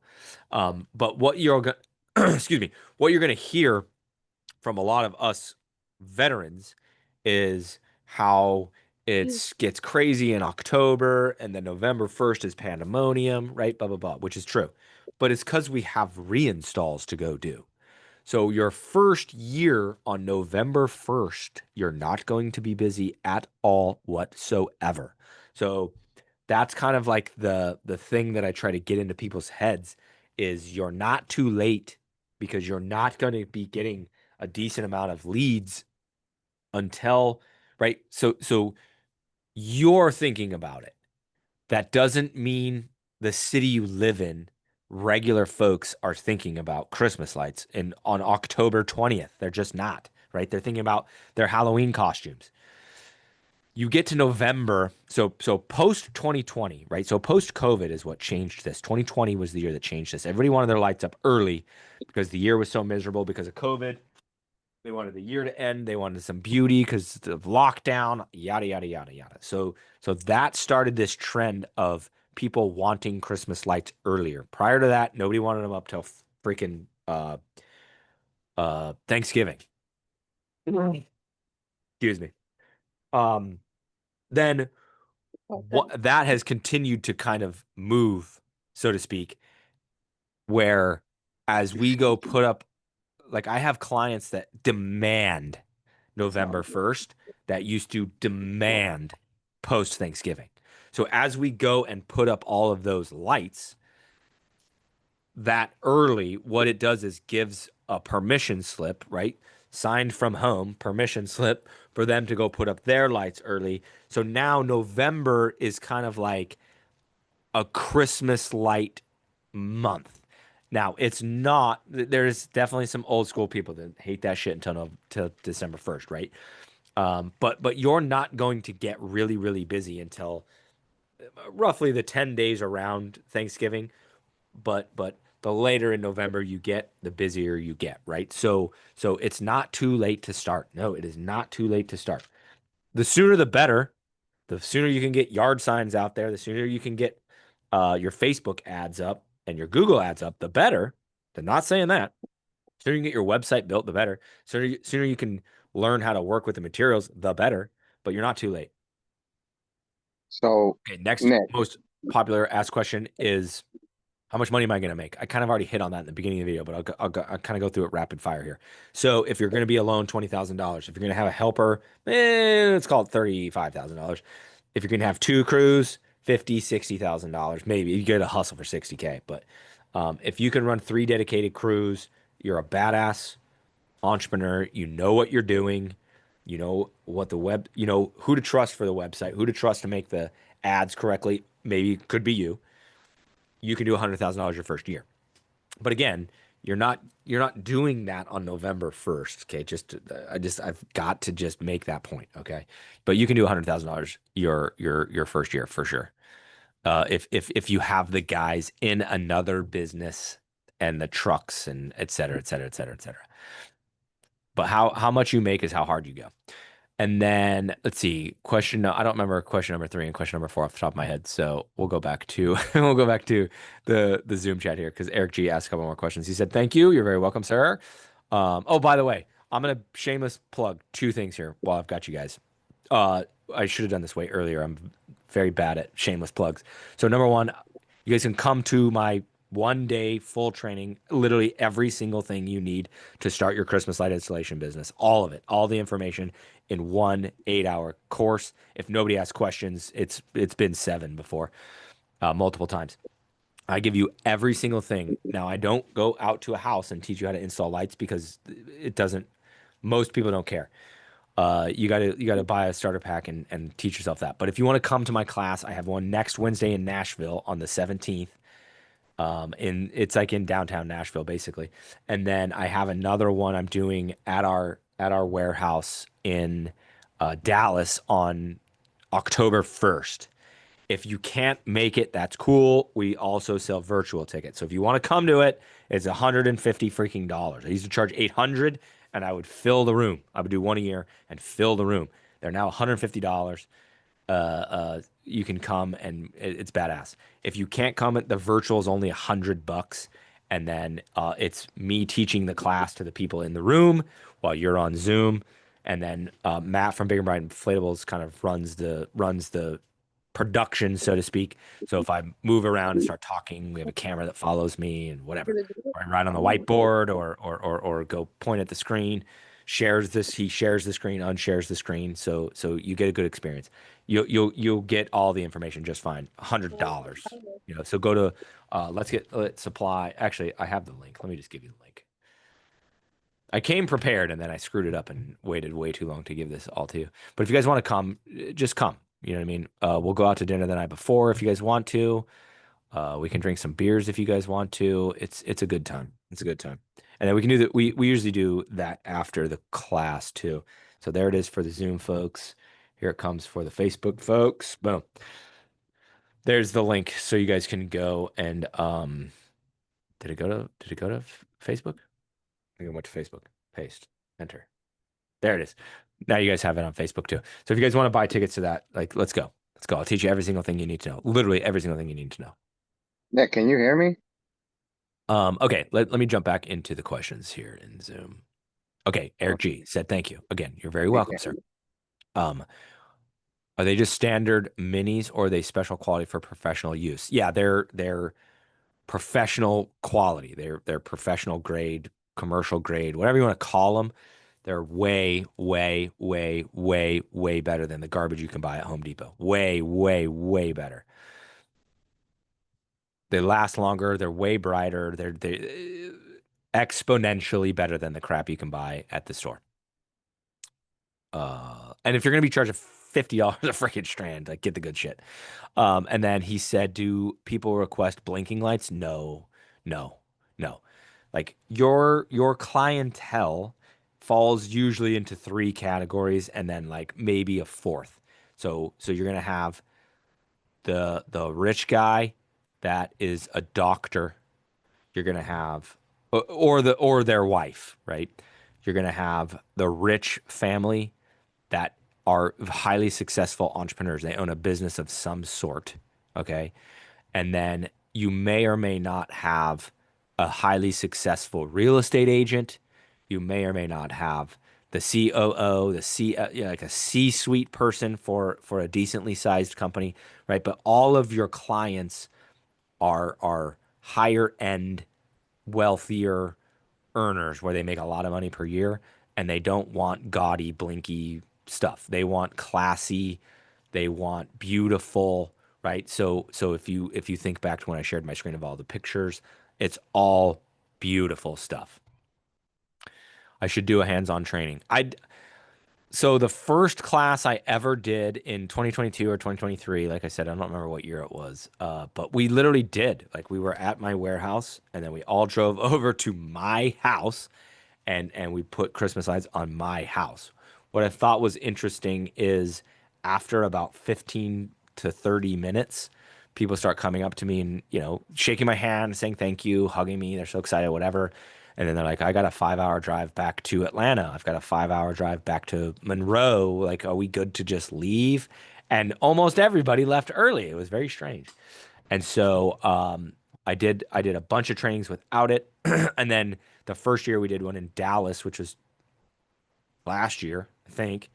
We left and went to Matt's house and did the install on Matt's house, and it was the same thing. It was like 25% of the people were very engaged, and the 75% of the people wanted to leave to get on the road to leave early or to get to a flight or meet up with a friend, whatever.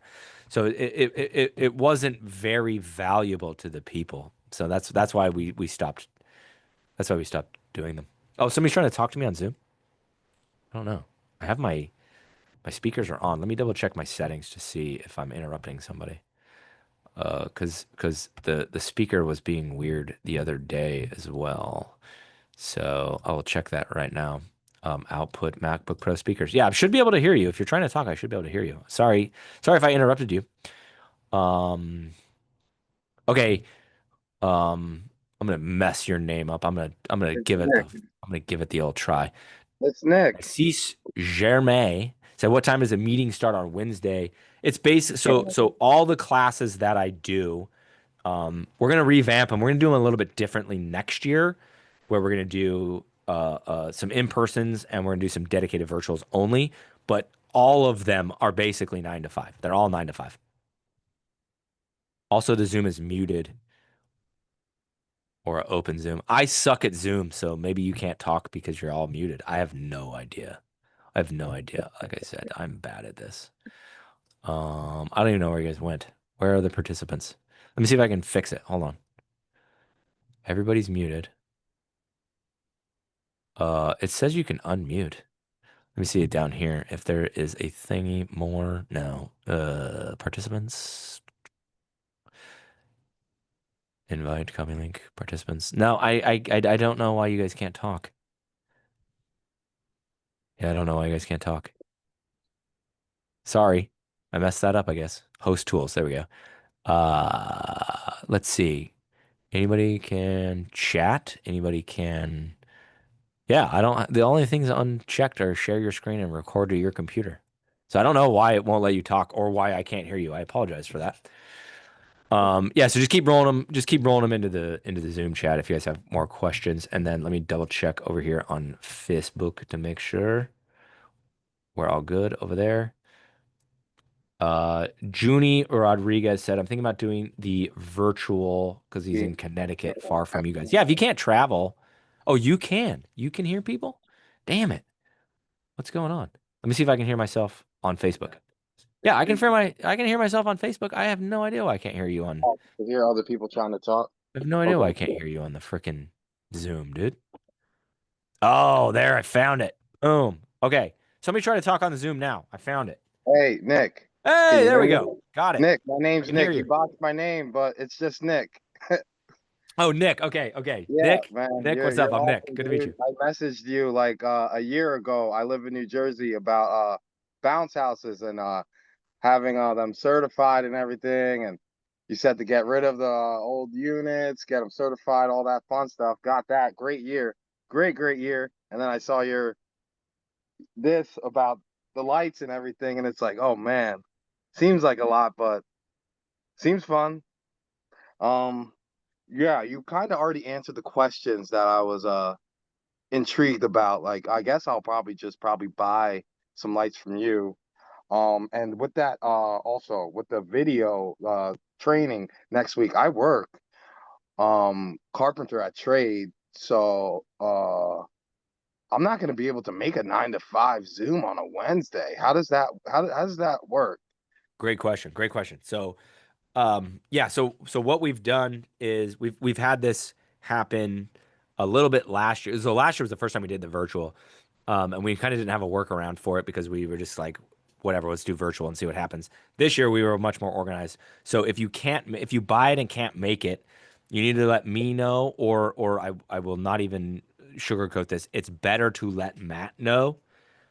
We have it recorded, so we can Yeah, send you the recorded version. That is like, it's not password protected, but we can just give only you access to it. yeah, And that way you can watch it, yeah, whenever you're free on the weekend, yeah. Because whatever. that makes sense. Because you can't just give it to everybody, because then nobody would pay.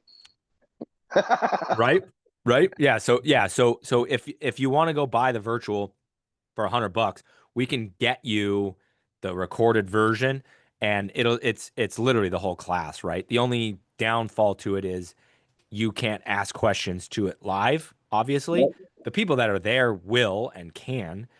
So what I've told the people that have got the recorded version is, just as you watch it, just write your questions down. A lot of them I answered later in the class. That happens a lot with most questions. But then once you're done, anything you didn't get answered or any questions you do have, just roll them out to me. However you want to get a hold of me, whatever. I answer all my DMs. So wherever you contact me, just do that. And then I can either shoot off quick answers via DM, right? Which is usually normal. But if it's something I need to go in further in depth with, we can All right. just set up a Zoom with me, with Matt, with whomever, jump on a call for freaking 30 minutes and just rally through them super fast. All right. Yeah, no, that's cool. And then, like you said, for $100, I'm gonna see, man. I don't. I could take the risk. Yeah, I want to see. It's it's interesting, and I am really busy with like my real career. But like you brought me light hope with the party rental business, and like, yeah, no, I got them certified and everything, and it was really good, man. I had a good year. I got like what, honey, 20 sales this year. Yeah, I had two when I first started and reached out to you, and from this summer, yeah, I got 20. Yeah, man, it's thank you, bro. You're the man, Thank you, Mr. dude. the legend. I appeat that. It's And when I roll some, I got some of your straps too. I think about you, man. I'm like, love it. dang, Yeah, this guy they're got the right straps, here. man. Jump off store, baby. Jumpoffstore.com. Well, and Um, I could get stuff from you, right? Yeah. So if you go buy from Let's Get Lit Supply, like I literally co-own that business with Matt from Big and Bright Inflatables, and then Joe from Big and Bright Inflatables as well is the other owner. So us three all co-own it. And if you don't know, Joe's the one that makes all of Matt's videos.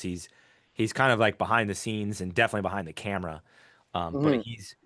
But he's the other co-owner. So yeah, if you go How buy much? from Let's Get Lit Supply.com, like you're literally How buying lights from money me. would you think a starting young entrepreneur would need, and how long would it take to get it? Remember, I'm in Jersey, so wh- like how much do you think what would be a reasonable, not saying I don't have it, not saying I'm poor, not saying I'm rich, but how much should I get with the minis and the bigger bulbs to start? Because yeah, no, this literally has been like, I saw that you were talking about it, I don't know, this week, and then I think Tariq from Event Hawk was talking about it on another Zoom like Tuesday this week, and I was telling my wife, I'm like, why is everybody talking about these lights?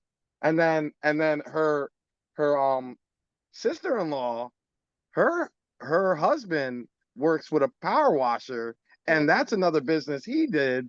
And she was just telling me this just before I even got home. And Yeah. they were talking about like in Cape May, New Jersey, right? Is it Cape May? Cape May, New Jersey. He was talking about, yeah, man, this guy charged like $7,000 to put on lights for a tree. And I'm like, man, that's crazy. Went on Facebook, Schemers Facebook, scrolled a little bit, saw you. I was like, oh man, this meeting's already starting. This booze and biz. I'm like, oh God. So yeah, no, I'm really intrigued on it. So definitely doing that. And what do you think, like a starter? I know you're doing. I'm gonna do the training thing, but what do you think would be a starter for how many lights? And I'm pushing it already in my 10 by 20 shed with all these little bounce houses. But you said that everybody says that it's easier to manage that than a bounce house. It just fits in like a tote. Yeah. So So talk, to me, man. yeah, okay. So here, I'll answer your question. I'm gonna share my screen to answer your question. So I created this. I don't remember what year it was I created this. It was no, I do remember. It was the first year that I did a training, right, with Fred, and all these people were asking me that question, and so I'd put together all these different numbers of stuff you should buy for how many houses you wanted to do. And I finally called Fred. I'm like, dude, can we just get a fucking starter kit put together, starter pack put together? And so I invented this, the starter pack.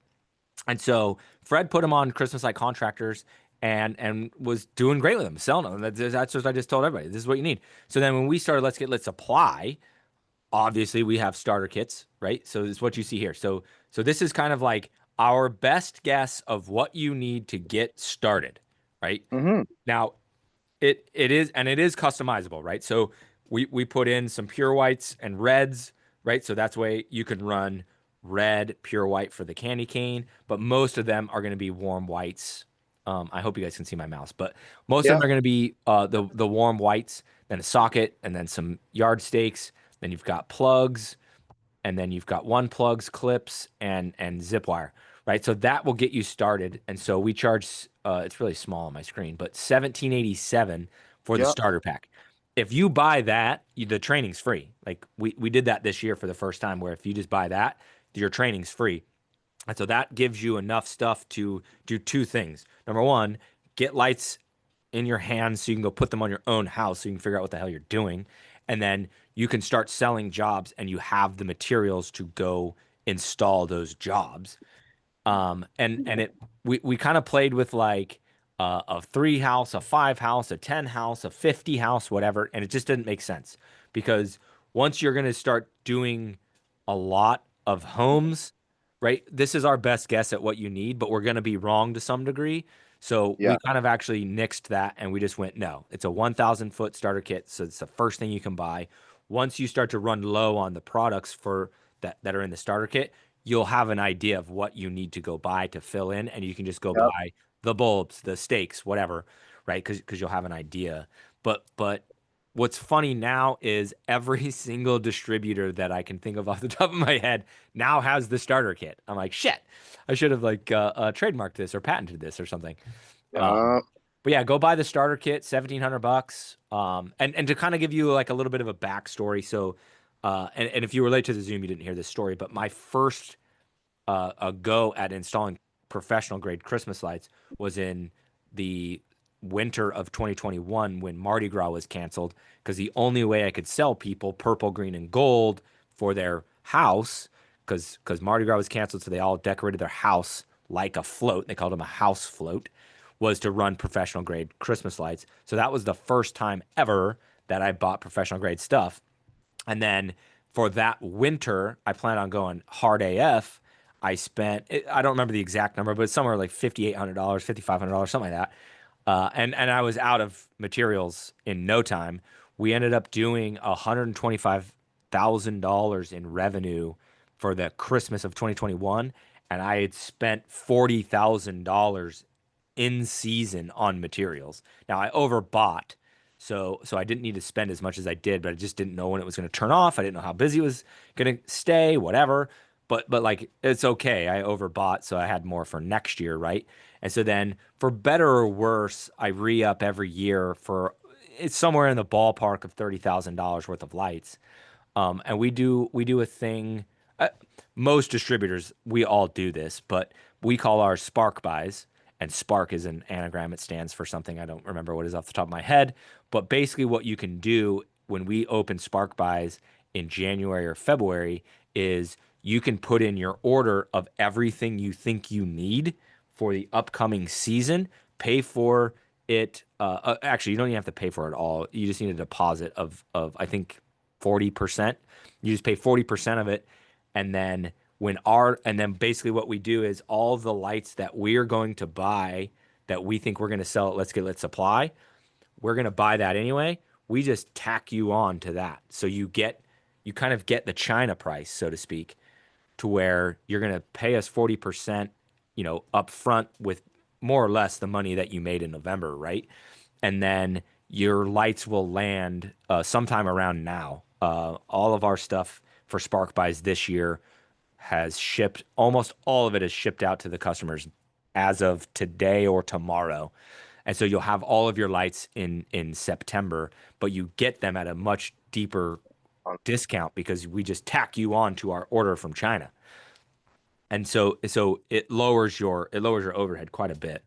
Um, but yeah, the starter kit's the way to go. This year it gets you the free training, and so when you go to buy it, don't buy it from here so you see it right here where it says starter packs. Don't buy it from there. Go into the training link, and in here you'll see free training when you buy a starter pack. So you buy this one, and then that will get you the free training right here. And it's basically the same thing. And like I said, if you want to switch up what's in here, you totally can. Based on if you go do some market research and your area is different than what we think the starter pack needs, whatever, you can customize it. But yeah, just buy one of these, then you can kind of start selling jobs.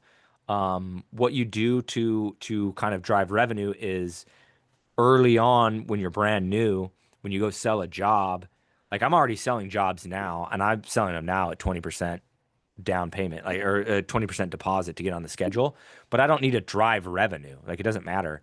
When I was new, I did it for 50%. So they had to pay half to get on the schedule. And so then I would be generating a little bit of revenue right now, and then I could use that revenue to go buy more lights. I don't need to do that anymore. So I've lowered it to 20 to make it easier to get on the schedule because I already have a ton of lights and whatever. I'm good to go. Um, but yeah, that's kind of how you get rolling is, go buy this, come to the training, uh, and then you're ready to roll.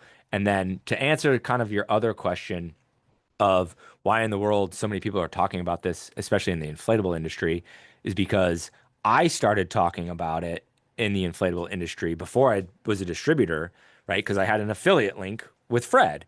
And so you would use my affiliate link, you would get like a small discount, and then I would get a kickback and I'd make money off of it.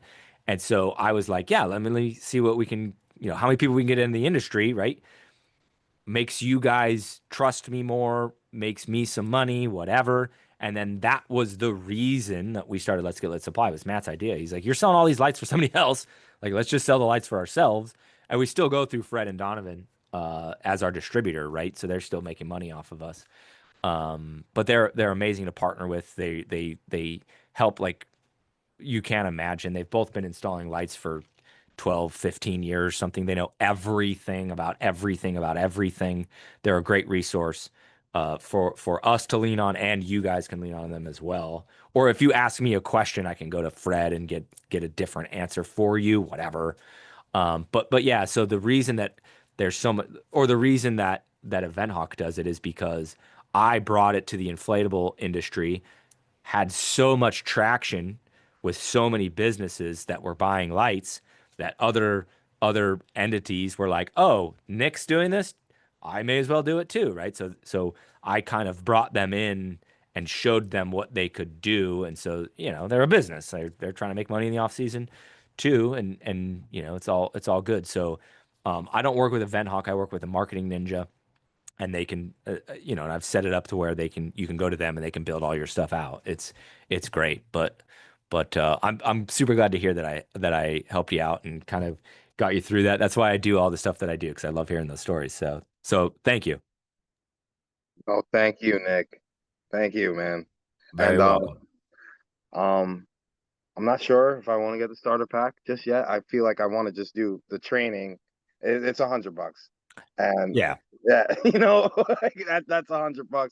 Not saying I don't have the 17, but let me see what I'm getting into. Another thing, is it still prosperous of a business in December also? Because I did really good with my career, and I did good with the bounce like party rental. So me and my wife are going on a cruise in December. So yeah, I don't know if I'll be able to figure out. I can train somebody to do it, but yeah. It's a Uh, good question. It's a good question. So no, December is very slow. So basically what you'll have happen is year one, you'll be really busy for like 2-ish to 3-ish weeks, right? So as people that know what professional Christmas lights are start coming to you, they most 50% of them, maybe 30% of them kind of have an idea of what's happening. But your close rate's very low because you put out their Christmas light installation and then you have all these people that come to you that can't afford you. It's a lot, right? So your close rate's pretty low, but that's totally fine because your average ticket, like my average ticket last year on new installs was $2,100 was my Mhm. average ticket. Um, Year one, you'll probably be lower because you don't have kind of the social proof, like you don't have the ability to have the trust to sell the really big jobs yet. And Mhm. if you're a good salesman, you will, right? Yeah, but But also with the Google Analytics and everything, like people don't want to give me reviews. I feel like I'm gonna have to start pressing them for these reviews, man. yes, it's a whole thing where All it's the just reviews like, they don't lie. They say, "Oh yeah, I'm gonna give you a 5 star." Nothing. And then I yeah, text them, nothing. right. It's very Follow true. up, nothing. It's all very true. But basically what happens is after Thanksgiving, you stay very busy. Last year was a really late Thanksgiving, so after Thanksgiving, it slowed down really fast. But a normal year after Thanksgiving is one of your busiest times where you're trying to close everything you freaking can and just give them the earliest install date you can and just try and close, close, close, close, close because December 1st, it's still busy. December 2nd, it's still busy. But then you start giving out quotes that are, like I said, my average is $2,100. You give somebody a $2,100 quote on December 6th, they're like, They're eh. pinched for money. Yeah, They're they're like, pinched for money. well, no, they're not. They're not because they're No, not they're the they're gifts, wealthy not people. the They're gifts. wealthy people. They have the money. Yeah, But that's true. but they will you'll get a lot as you get deeper in December, you'll get a lot of people that are like, "Oh, okay. Totally want to do this. I see the value in it. Without you, I can't get Christmas lights." Right? Because these people's houses are so fucking big. They can't put Yeah. Christmas lights on them anyways. And so, but what the pushback that you start to get as you get into December is, I don't really want to spend X number of dollars, right? Which is a high number, around $2,000. I don't want to spend $2,000 to have lights for 3 weeks. So we'll revisit this next year, blah, blah, blah, blah. And so by the fifth, it's like, it just like the curve just drops. And I mean, and you're done. You're done, Are done, done by the eighth. in this training, are you gonna do like Google Analytics, like certain keywords that's popular in the nation, or is that all the footwork I gotta do? So there's not a lot of them, so I do cover them in the Oh, training. okay, There's perfect. only a few. Yeah, there's only a few. Um, but we don't, yeah, so I don't like in the training, I don't like do a crazy deep dive into a lot of things. Like when it comes to measuring a house, building the quote and sending the quote, that is all very, very deep dive. But a lot of this stuff is kind of like it's gonna play off of your knowledge that you already have, where it's like how important X is, right? And so in your example is Google Analytics, and to some degree how to do it. So you're going to go do it for a different industry. It's Mm-hmm. and I've played It's with just a this. different campaign, right? Yeah, and so I've played with it. I've gone back and forth on it of making it a 2-day course where I could do that, but I'm just like, I can get you all the information in those 8 hours for you to go and right. And there is still learning curve you've got to go figure out after the class, Oh but yeah. you're dangerous enough as an entrepreneur to know what to do to where I've kept the how to start the business class to 1 day because I just don't see any value of requiring another 8 hours, another hotel stay, another day away from home, another day away from your other bit. Like I can get you all the stuff you need to go start, and then you go through your first year, and even if you kind of jack some stuff up, you know what I mean, depending on how hard you go, but even if you jack some stuff up, you're going to go do 20 or $30,000. So that way That's you have a foothold, you have the knowledge to where next year, cool, next year you're going to go to 80 or next year you're going to go to 150, whatever it is. but it's how to just get started, all of the high level stuff with a couple things that I go deep on. Now, after all the like, I haven't even asked my mentor about like my little shenanigans that I'm getting into with these lights and everything. But like, as a party rental business owner, and I know the backstory. It's on YouTube. It's everywhere. Um, how do you think it's harder to do the slides like an 18, 20 foot, or is it harder to, I have no fear of heights, or to just do these lights? So let's see. Let me see if I can answer that correctly. So the workload of doing a house is hard to compare to a slide Mm, of X size because the difference is you're going to be on site at this house for 3 hours, 4 hours, depends on the size of the job, where it's very different. But if you're a carpenter by trade, you kind of already will have that in your back yeah, pocket, yeah. so to speak. Yeah, and I'm working Um, with Home Depot too, Nick. So I'm gonna be trying to push, bro, in the nicer areas too, because there's people who got money to pay for doors. Come on, right. man. No, right, Yeah, right. I'm So pushing. yeah, so it's going to be a lot more similar to that. Whereas, I've always kind of made the joke that the workload of any slide of any size is really kind of compacted, right? Deflating it, not hard. Folding it, not hard. Starting the roll, not hard. Then there's like this The 90 ladder, second section of rolling the slide is really fucking hard. You know what I ladder. mean? Standing the slide up is hard, but that's like what, 7 seconds of hard Eh, work. And then if you have a manual dolly, getting it back to the trailer is another section of hard. If you have motorized dollies, which right, I have 5 motorized Come dollies, so on, like your videos. that's not hard at all, right? And so I've always said that anybody that says the slide business is hard is just doing it wrong because it's not. It's only hard for like 2 minutes. Yeah, And then you're back in the truck, you're back in the air conditioning, whatever. This will have its different challenges where, in New Jersey, you're going to be outside when it's cold as shit. Um, but I'm you're still gonna be outside anyway, yeah, doing right. doors. Yeah, and so it's there's not really any part of the job that's ever hard. It's the whole entire, let's see, I'm gonna say this actually differently. So you're on site and there's a lot of problem solving that needs to happen that does take a lot of mental brain power to where when you get done with the day, you're like, whoa, my brain hurts. But then you have a phone full of text messages or however you're going to run it, right? Quote requests, whatever, that you've got to go parse through, right? And so it's much more of like a marathon every single day, but that also is a jaded answer to somebody who's established and in it and installing a lot of lights, right? Your first year, you won't really experience any of that if you're going to kind of start it smaller.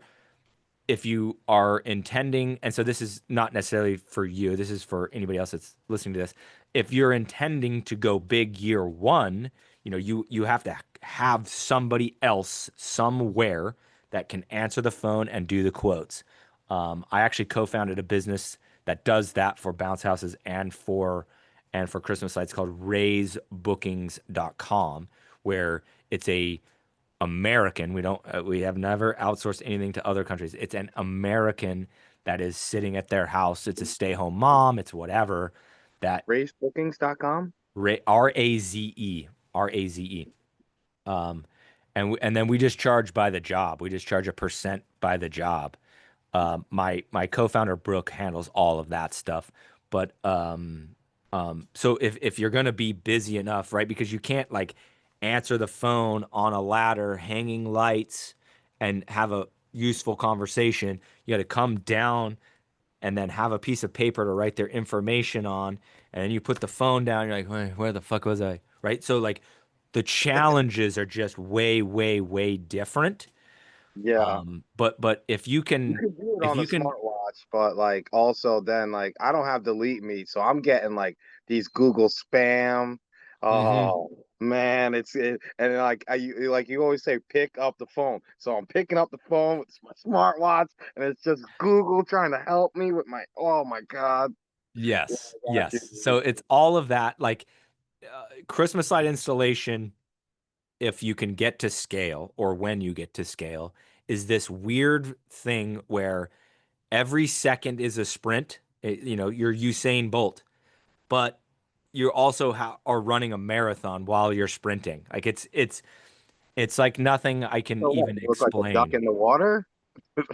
Yeah, it's just like nothing I can explain. Yeah. It's totally wild. 'Cause on the And surface, they look calm and ready, but underwater, their little hooves are moving really quick. yes, it's that. It's that for sure. And so, you know, if you can set it up to where, and I do talk about this at the training too, but like if you set it up to where you're going to be the only employee, right? You kind of cap yourself at revenue because you can't close the leads fast enough because you're in it, right? You're sprinting and then the marathon is hitting you and then you get home and like you can't talk to the kids and you can't make dinner.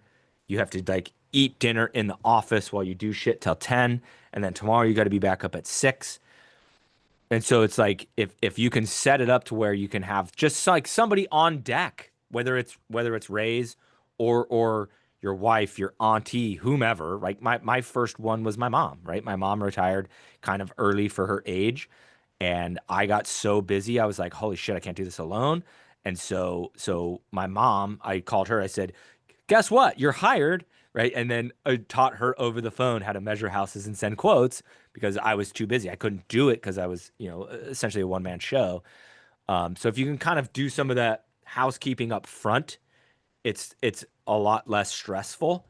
But like the stress only comes from lost opportunity where you're like, this person has a budget of 4 grand. How do I get to them? Like it's already 11 p.m. When do I send the thingy to them? Because I got to leave at 6 because I got 3 installs tomorrow. Like that's kind of the difficulty that comes with it. And then it is underrated how sore your body gets going up and down a ladder, moving a ladder. And then when you're standing on a roof, right?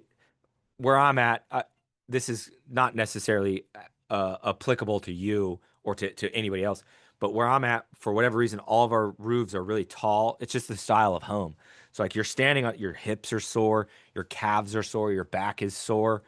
You know, you lost your wire cutters. Like it's just this whole thing. And so it's kind of like you got to go through and you know that I didn't like unpack all this when I was talking about if you wait till next year you waited too long because you're going to go through all of these growing pains, you're going to. And so the quicker you can go through those growing pains, the better you can be set up for next year. And it's a November event. It's just November. That's the whole business is November. Now, I've already started prepping. Cassie's already doing all sorts of stuff, right? But that's because I'm established. We already have quotes coming in. We already have reinstalls to schedule, all that stuff. You know, but the longer you wait, the more you're pushing off this learning curve where it's like it's better to just jump in the water and learn to swim so that way next year you can be better prepared.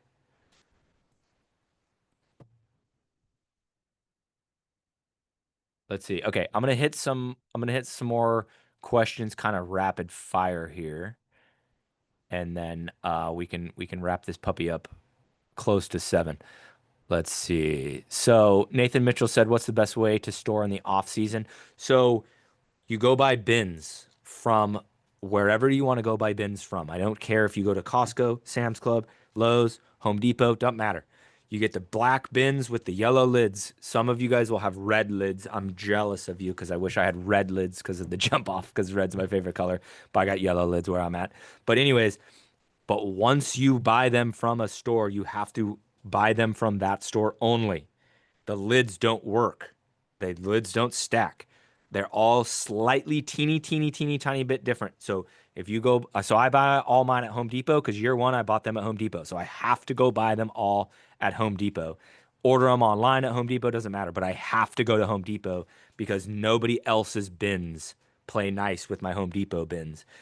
I buy 27-gallon bins and 14-gallon bins because the lids work the same on both. So my small jobs I put in the small bin, my big jobs I put in the big bin, and then there's some jobs that are so big they go into multiple bins. Doesn't matter. And then you just figure out where the hell you're going to store them, right? So, for me in my warehouse, and if you've seen my content, you will have noticed this, or you can go back and view some of my content and notice this.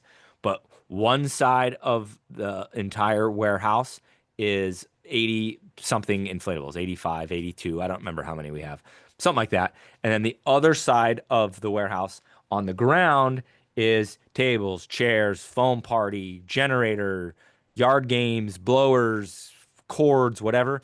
And then above that is all my Christmas light stuff. So I have back stock of extra stuff I bought. I overbought last year. I've got socket wire, I've got bulbs, I've got everything that is kind of overflow from years prior. And then I have all my bins above that stacked super fucking tall on a pallet. And then we just use the forklift and put them up there. Before I had that, it was all in storage units, right? And so it would make like a border around the storage unit of all the bins, and then all of the backstock materials would be in the middle. There's a million different ways you can do it. Just depends on how many jobs you do. So, if you're a bounce house operator that's running out of your garage or like you said, your shed, Nick, you just go start doing takedowns and just stack the bins in the garage, whatever. And then when you're done, make a decision where those bins are going to go. You make enough money to where it's like you go get a $75 a month freaking storage unit and they just live in there till next November. Not a big deal. Not a big deal. Eric G said, let's see, are all the lights on the house, bushes, trees connected? Oh, this is good. And plugged up to one outlet?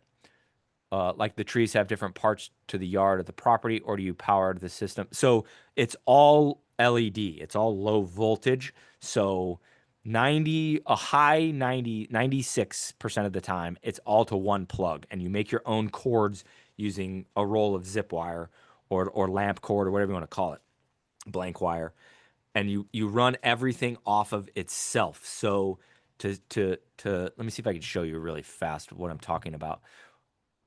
But you run it all to one cord. Got to get back over to my website. Hold on. Okay. So good example would be, let's see. I know this house. So this house, so we have trunk wrapped these magnolias, these little baby magnolias are all trunk wrapped. There's 3 on each side, and then we jump the sidewalk. It goes to this green groundwork, jumps the sidewalk, green groundwork, and then we're running a separate wire off the groundwork to get to these red hollies. And then I don't remember. I think this used to plug into the garage. It may be the front door, but if it's the front door, you plug here, run your cord up the back of this downspout, and then all of this is all connected. I remember this house off camera here is where it comes down, hooks into the groundwork, and then it runs across to all the hollies and then over to all of these, all to one plug. Every single thing you see here, all one plug. This whole house, right? So I can see the plug. It's right there. So the power cord probably went this way, and then we put a female right here on the power cord to get these lights. It goes up this, powers this way. There's a jump cord that goes this way, a jump cord that goes this way, a jump cord that goes up to here, a jump cord that comes down to here. There's probably a cord that comes down this downspout that hits these. And then I know for a fact there's a cord that came down a downspout on this side that powers all these bushes, all one plug.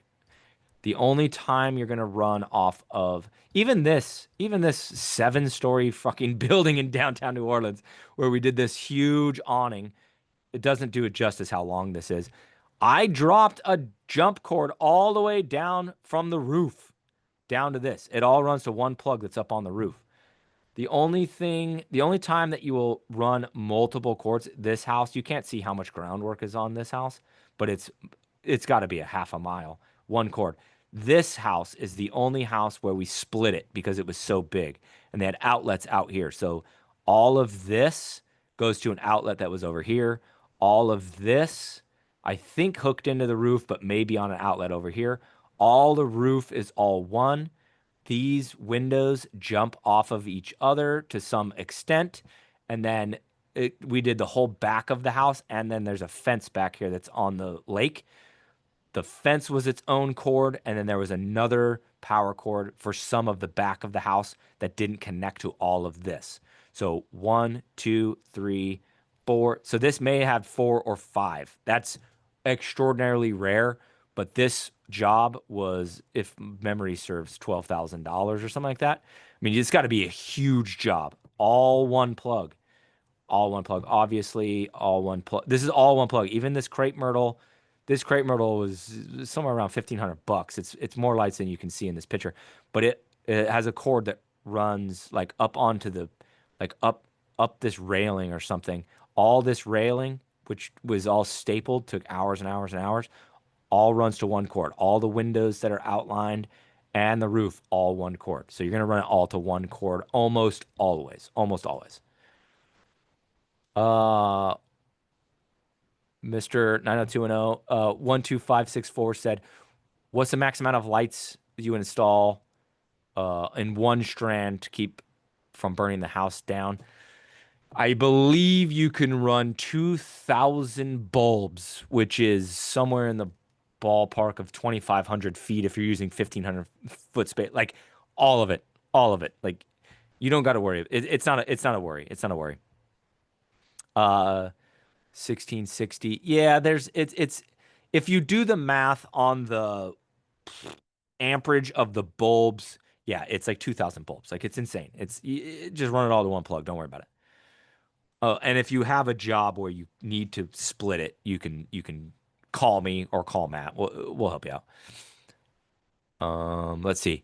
Dylan said, I'd recommend selling the jobs first and then, yeah, 50% deposit. Yeah, okay, we covered that. I was thinking about, okay, Dean's iPhone said, I was thinking about selling the job before buying the lights. Is that a good way to start? Yeah, it is. It's more stressful that way. So that first season I was talking about where I spent $40,000 to buy all in season because I didn't know what the hell to buy or how much to buy was stressful because I'd have to go back to, at that time, a storage unit and kind of go do inventory almost every night. And then you're tired and you mess it up and you go do a job and you're short red bulbs. So you kind of have the option, like, do I push them later? Not a big deal if it's November 14th, but if it's November 28th and you can't push them later, you got to pay extra money to have us overnight them to you, whatever. But yeah, you can go start selling jobs before you have lights, 100%. Like that's why I say you can start this job for $0 because you can go start selling jobs before you even really realistically spend any money. Now, that's kind of not true, right? Because you need a logo, a website, and some ads. But like, I mean, you're talking $300-400 to do all of that to get started to go make 20, 30, 40,000. So like, it's not necessarily zero, but it's so close to zero for how much you make. If you can go get leads before buying materials, totally cool. If you can go get leads before buying ladders, that's totally cool too. It does end up a little more stressful in season because of all of the stuff I was talking about that is stressful of this business on top of making sure you have all of the materials on hand. And then let's see, Alan said, do you offer pictures to use for advertising? You're more than welcome to go steal any of mine. I need to update my gallery. My gallery is a couple years old. I think it's 2023 stuff. I have that on my to-do list to go update my gallery. You're more than welcome to go steal my pictures. It doesn't matter. Some of them will be relevant to your area and some of them will look like you're not in your area. So like, for example, if you're in Phoenix, you're not going to be able to go steal any of my pictures or any of Big and Bright Christmas lights. That's Matt's installation business. You're not going to be able to go steal any of their stuff, right? But even if you're in Dallas, you can't use mine because the houses in Dallas look totally different. So if you go beg, borrow, and steal, to get some advertising pictures, nobody's going to be that mad at you. Um, it's better to get permission. Yeah, I'll be politically correct there. It's better to get permission. But you're more than welcome to take anything you see on my website. I don't care. You have my full permission on that. All right, there's a couple on Facebook too from Junie Rodriguez, I believe. Yes, I'm going to do the virtual on Wednesday. Awesome. Super stoked to have you, Junie. Um, but is Tuesday too late to let you know if I can make it live? No. Just buy it, and if you can't make it, we'll send you the recording, the password protected recording or whatever. Um, Alan said you keep the lights. Yes, you keep the lights. Why do you keep the lights? Because they're an asset. You can go it now. Is it easy to go repurpose lights from some random house that didn't reinstall to a new house? No, it's not easy, but it's also not hard. But I mean, your material costs go to $0 when the lights are yours and you can repurpose them. If you leave the lights with them, a couple of different things happen. They cancel, they now have the lights. You've got to go try to repossess them from them, which I'm sure there's some level of success to, but there's also a level of failure to. The other thing that happens is if you leave them with them, they're going to potentially go try to hire somebody much, much cheaper than you, their lawn care guy, their nephew. I'll pay you $200 to put these lights up. They're already cut to my house, yada, yada, yada. So I'm a big fan of no, they're my lights, they're my asset. I am providing them to you as a service. So no, I'm gonna keep the lights. Every year we have a handful, like two, three, four people that go, "Oh yeah, we're not gonna install the lights this year. So if you can just come drop them off at our front door, that'd be fine." And like I'm really nice, when I reply, but I'm like, no, that's they're mine. It's not happening at all. No way, no how. Junie asked, do you use Google Earth to measure houses online? So short answer to that is historically, yes. Every job we've ever done, yes. There is some times where like I pay a commission to my installers. So if the next door neighbor comes over and goes, hey, can we get a quote? I teach them, do not leave until they have a quote, a dollar amount, and you ask for the deposit. It's a 20% deposit. It's going to be $400. You can pay it today. We can get you installed tomorrow. Sometimes they've called me and go, do you care if we just get overtime and stay late? No, I don't care. You get your 10% commission. Just stay there, install the lights on the next door neighbor's house. That's the hottest lead you can get.